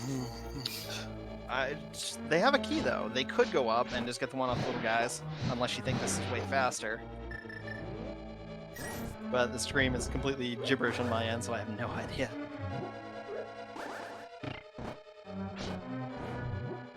If it is in tile room, the seed's terrible.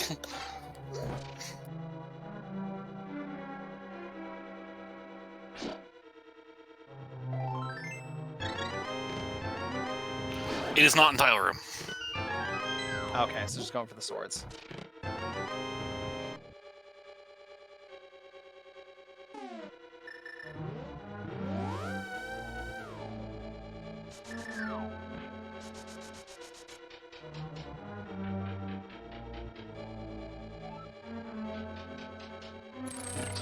Now it kind of comes down to GT execution. And Filistea has about 2 rooms of lead right now. Yep, and if they practice there again in fights like they did the rest of the bosses, this is going to be pretty close. Or at least pretty fun to watch.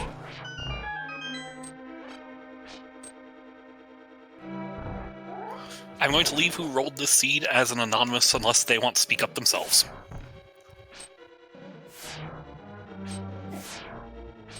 Since the question got asked in chat.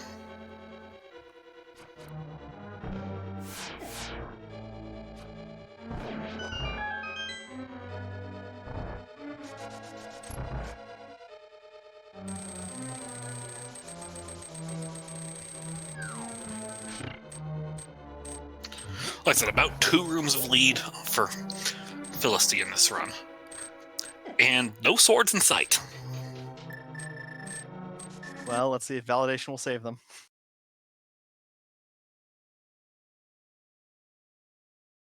Actually, there's what, 4 chests left? Yeah, there's 4 of them.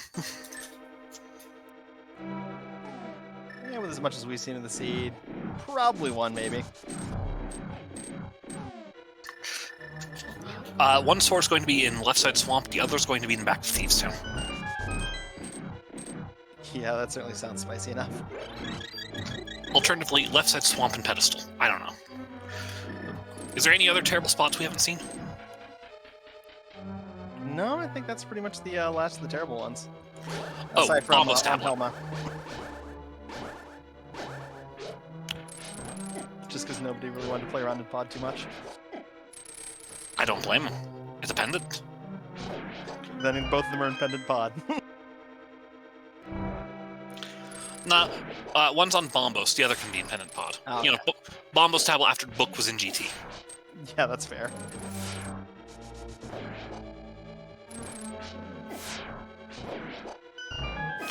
And Filistea has is a floor ahead of Klandiro now. Good gauntlet execution is a very important skill in the endgame.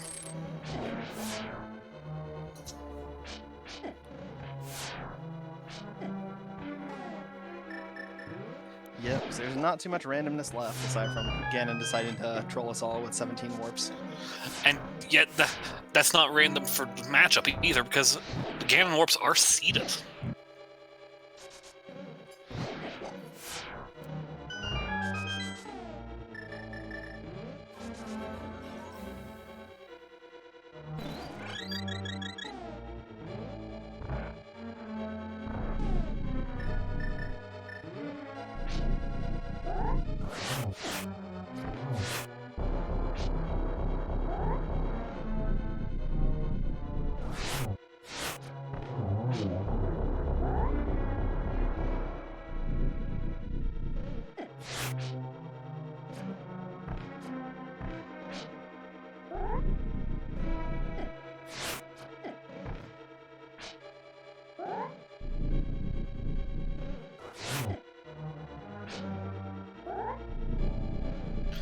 And it looks like our last hope here is validation check for a sword.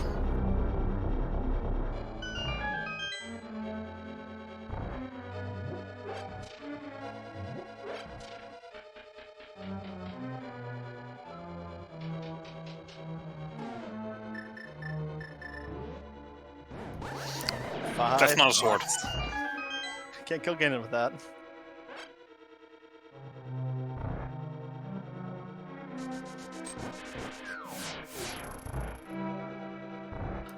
I do like that puts Filistea at nice even 900 rupees. Really important.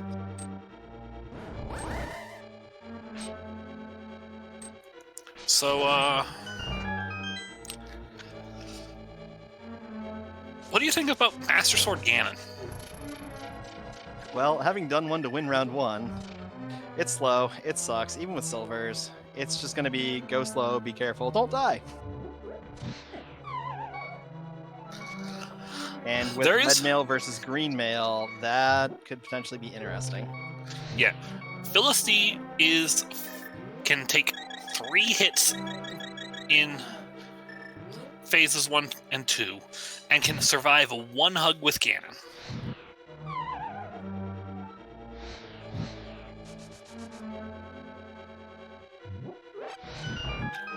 And speaking of Ganon, here he comes!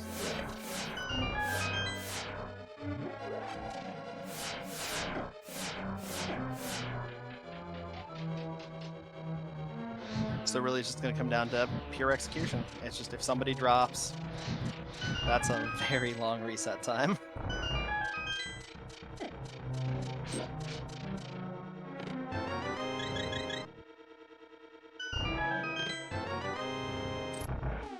And yeah, cape and half magic for Ganon with Master Sword definitely makes it a lot more consistent.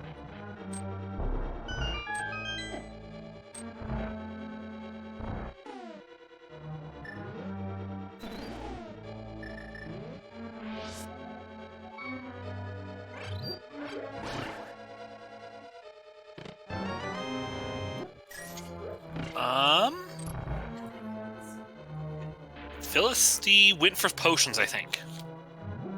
Yeah, that's what it looked like, and then just portal back up top to the pyramid.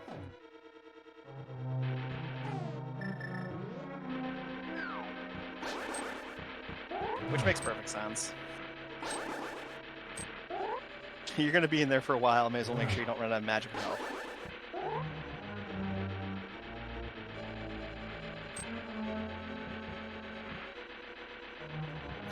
So it'll take 12 spins for each of these phases.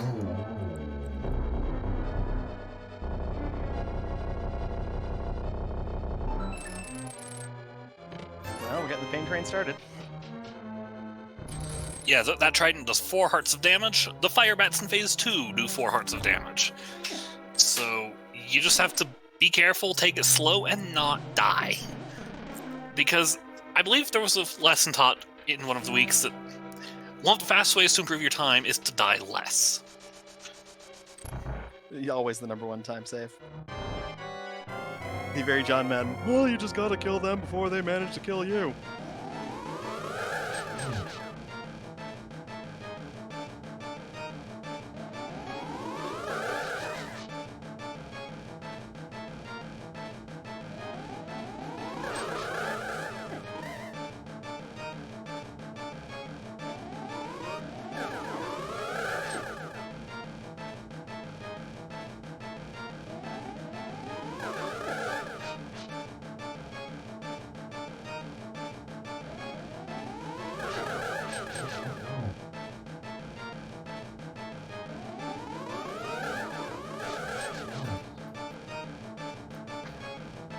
And, well, that's an easy triple.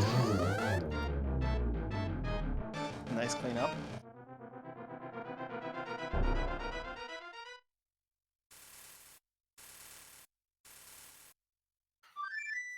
And it looks like Filistea is in Phase 2 and has drank one of their potions. Yep, yeah, it's definitely just cape strats for the win. Yeah, one of the safe strategies is just put on that cape and go, you can't hit me.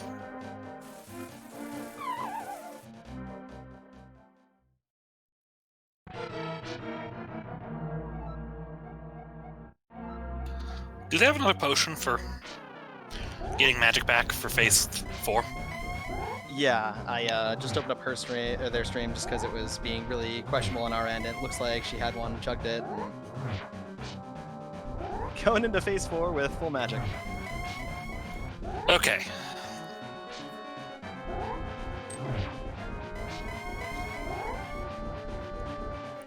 So just has to not fall.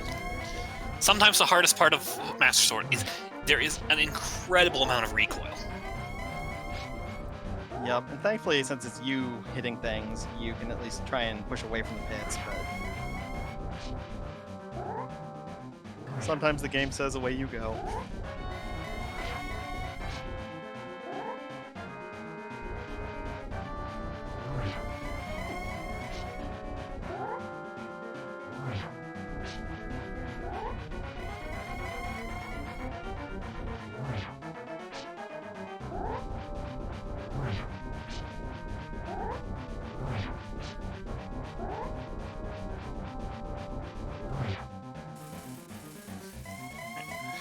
And I think we are 1 arrow away. Gotta be in that ballpark. Yep, there it is. Alright, which means all Filistea has to do now is get across the most dangerous enemy in the game. That 1x3 bridge right before Triforce.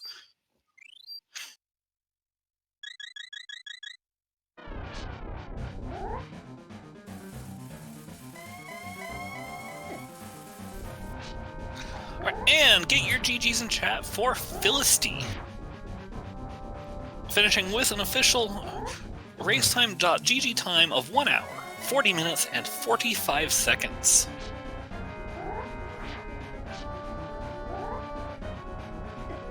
So GG to Filistea and their mentor Gammachu. Definitely GG's to them. Even with the late hook shot, just pure execution on the back end, tie it up and then pull ahead.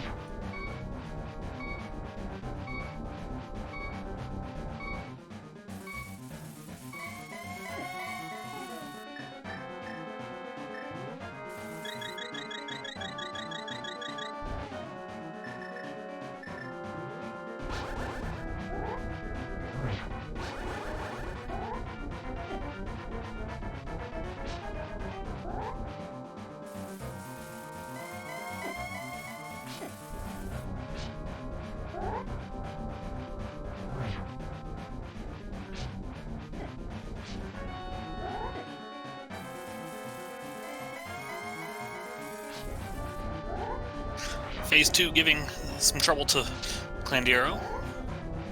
And it sounds like we have been joined by Filistea and Gammachu. GG. GG. GG. Hey, GG's. Did you guys enjoy the show? Master Sword Ganon? Well, we're getting another show of it right now on Klandiro's side, so... So neither runner found that tempered. Unfortunately, no, and unfortunately, that is a death for Klandiro. Oh no. Did he have magic? He did. He's not using the cape strats, and it's just been taking a lot of damage on Ganon, unfortunately. Oh, they have red armor. Yeah, your armors today were... Where were the armors? One was in Tower after Ice Armos, and I can't remember where the other one was. Where was Blue? It was somewhere weird. Okay. Oh, so they did left side GT? Yeah, they went left. Oh, okay. And there was no sword there either? Where No. are the swords hiding today then? The jokes in chat have pretty much been tablets, pendant pod, and left side swamp. Oh gosh.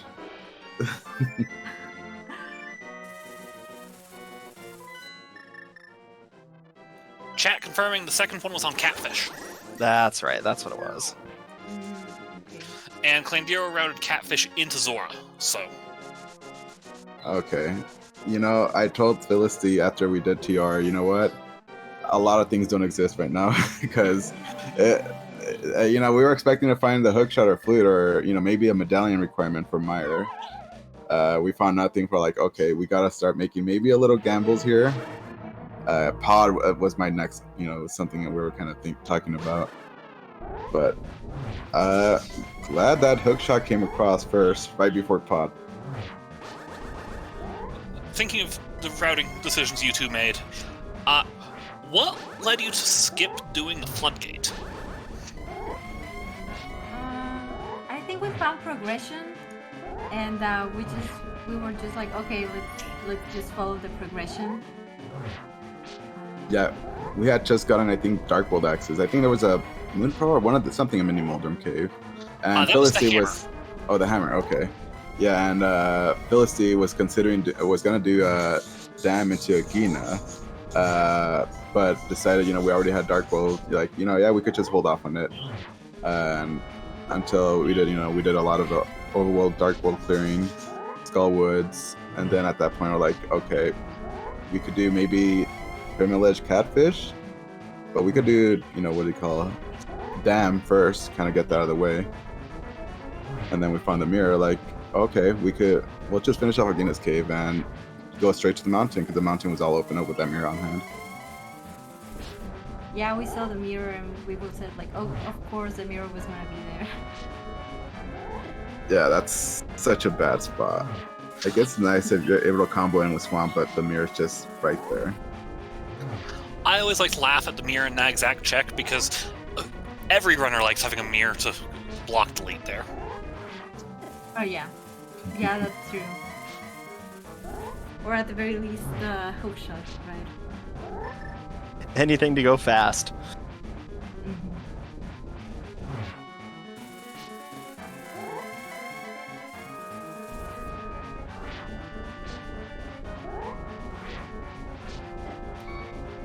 Be careful.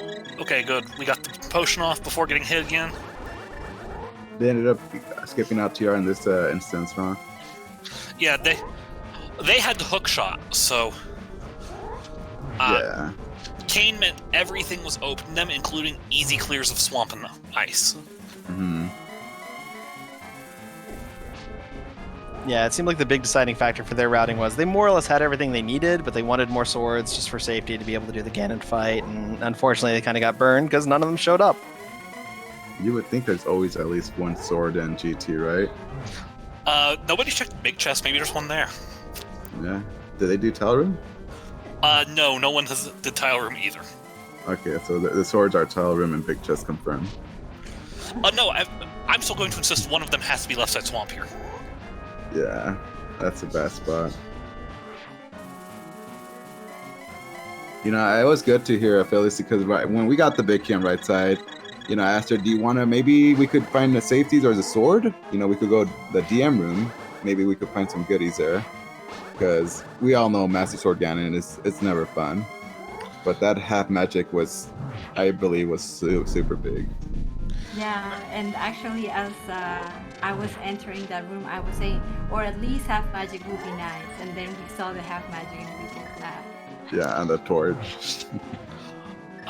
On the game side, Klandiro has made it to phase 3, almost to phase 4.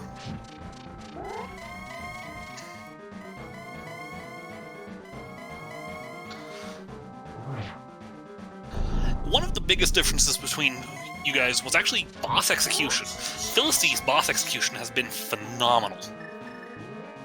Oh yeah, definitely. I pointed that out to her. All the boss fights that she did, very nicely done. The TR fight was also pretty good.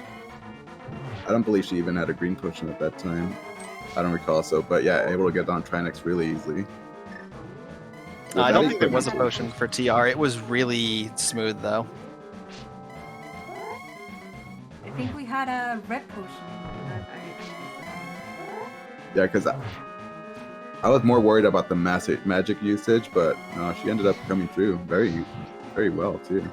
Yeah, Hammer Trinex with no half magic is not the easiest fight in the world, so very well done. Thank you. Alright, and there's the 4th silver arrow stuck into the pig. So all Klandiro has to do is get across the 1x3 bridge.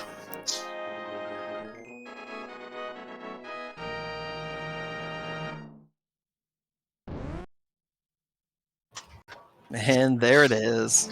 Get your GGs in chat for Klandiro and Adilor. Finishing with an official racetime.gg time of 1 hour, 49 minutes, and 17 seconds.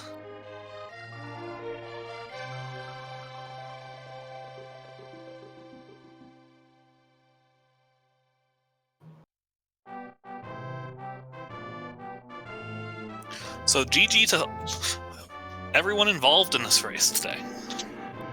Absolutely. GG's to everybody. It was really fun to commentate and watch.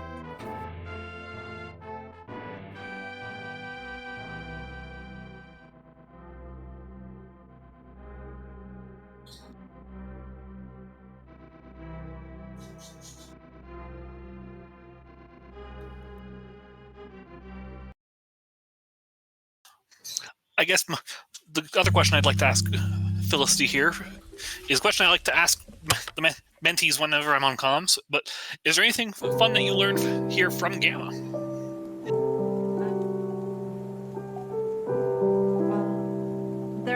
He always tells me like little things that I don't know, like little time saves, like, oh, it's faster if you do it this way instead of like the way you did it. Like, oh, it's faster to use your sword instead of like lifting like Bushes.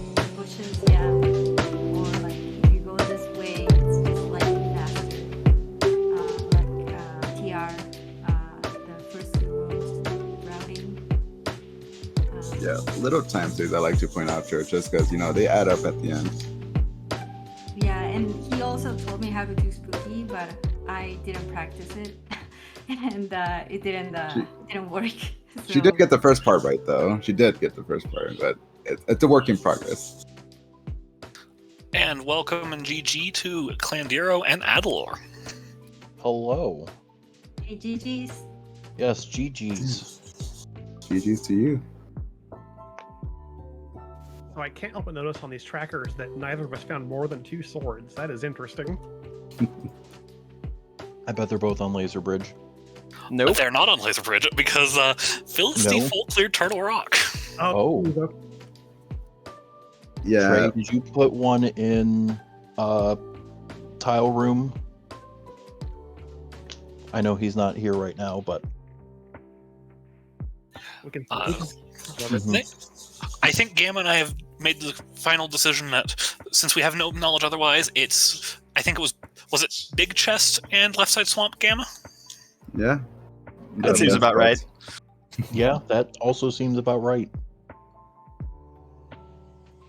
Left and swamp, entirely possible. Yeah.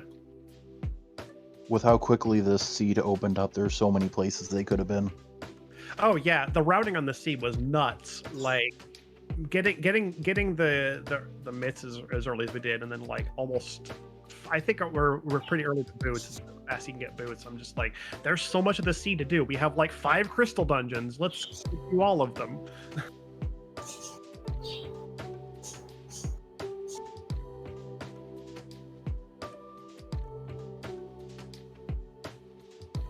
So I don't think I have any specific questions. Well, actually, I do have one question for Klandiro, and that is, again, the question I like to ask the mentees. Did you learn anything specific from Adilor that you'd like to shout out today? Yes, to have patience, especially for Master Sword Ganon. The way I like to coach on Master Sword Ganon is just like, especially in phase 2, is just like you just be really patient. You get one spin on him and then wait for the fire bats to come out and then follow back in for your second spin and just take like 6 cycles or so at it, because it's being patient on that fight is a lot better than dying and having to go restock on potions and all that. There's just it's tough. I guess my other question has to do with that Master Sword Ganon, actually. Why did we... Was there a reason we didn't use the magic cape?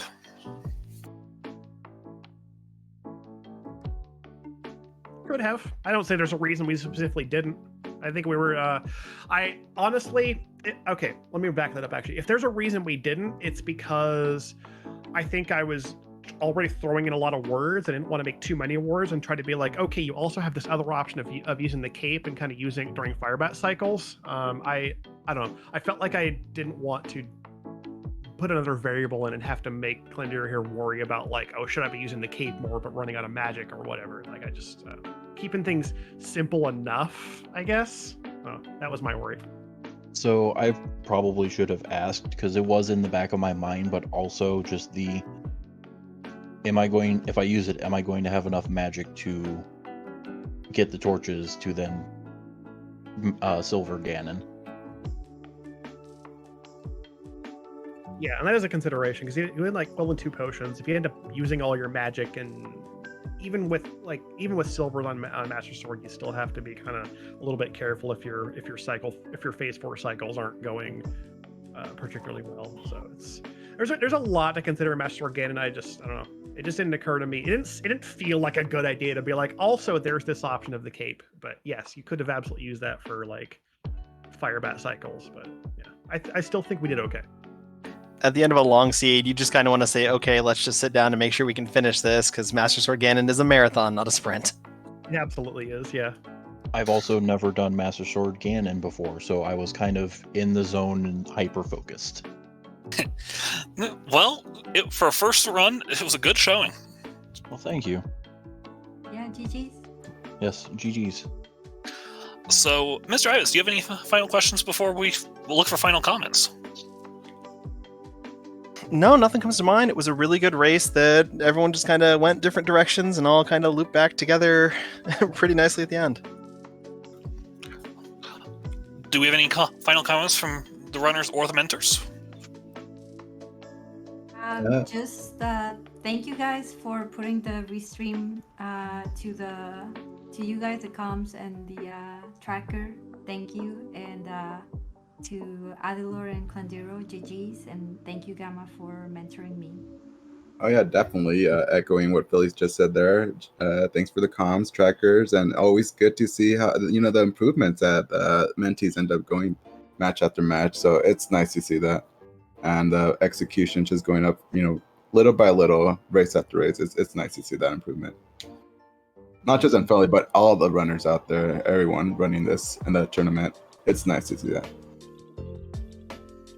Yes, good. Thank you to the entire crew, tracker, commentators, Restreamer. Big thanks to Adilor for putting up with my noobishness. Thanks to Filistea and Gamma for a very good race. It's like I say, everyone got to start somewhere. We're all new to racing at some point. You can honestly only improve, and like, for only having to take 2 attempts at Master Sword Ganon for it being your first time doing it, honestly, really good. My first was certainly not that good. Thank you. Well, here.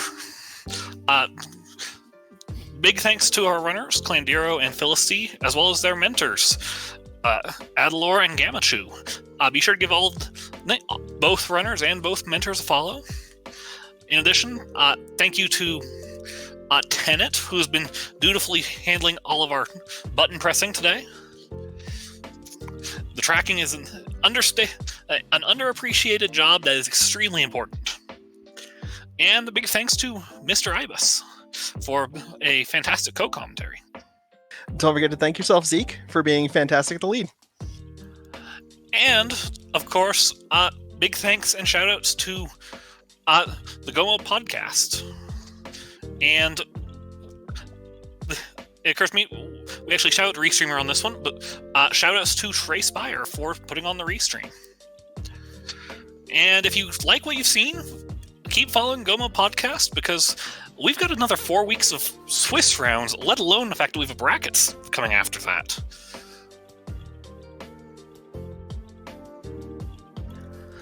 And if you want to get involved, join the Discord server for Goma Podcast. You can learn stuff about the randomizer, maybe play it with some fine community here, and you could even help out with the restreams here if you've had interest in joining us in the commentary booth at some point.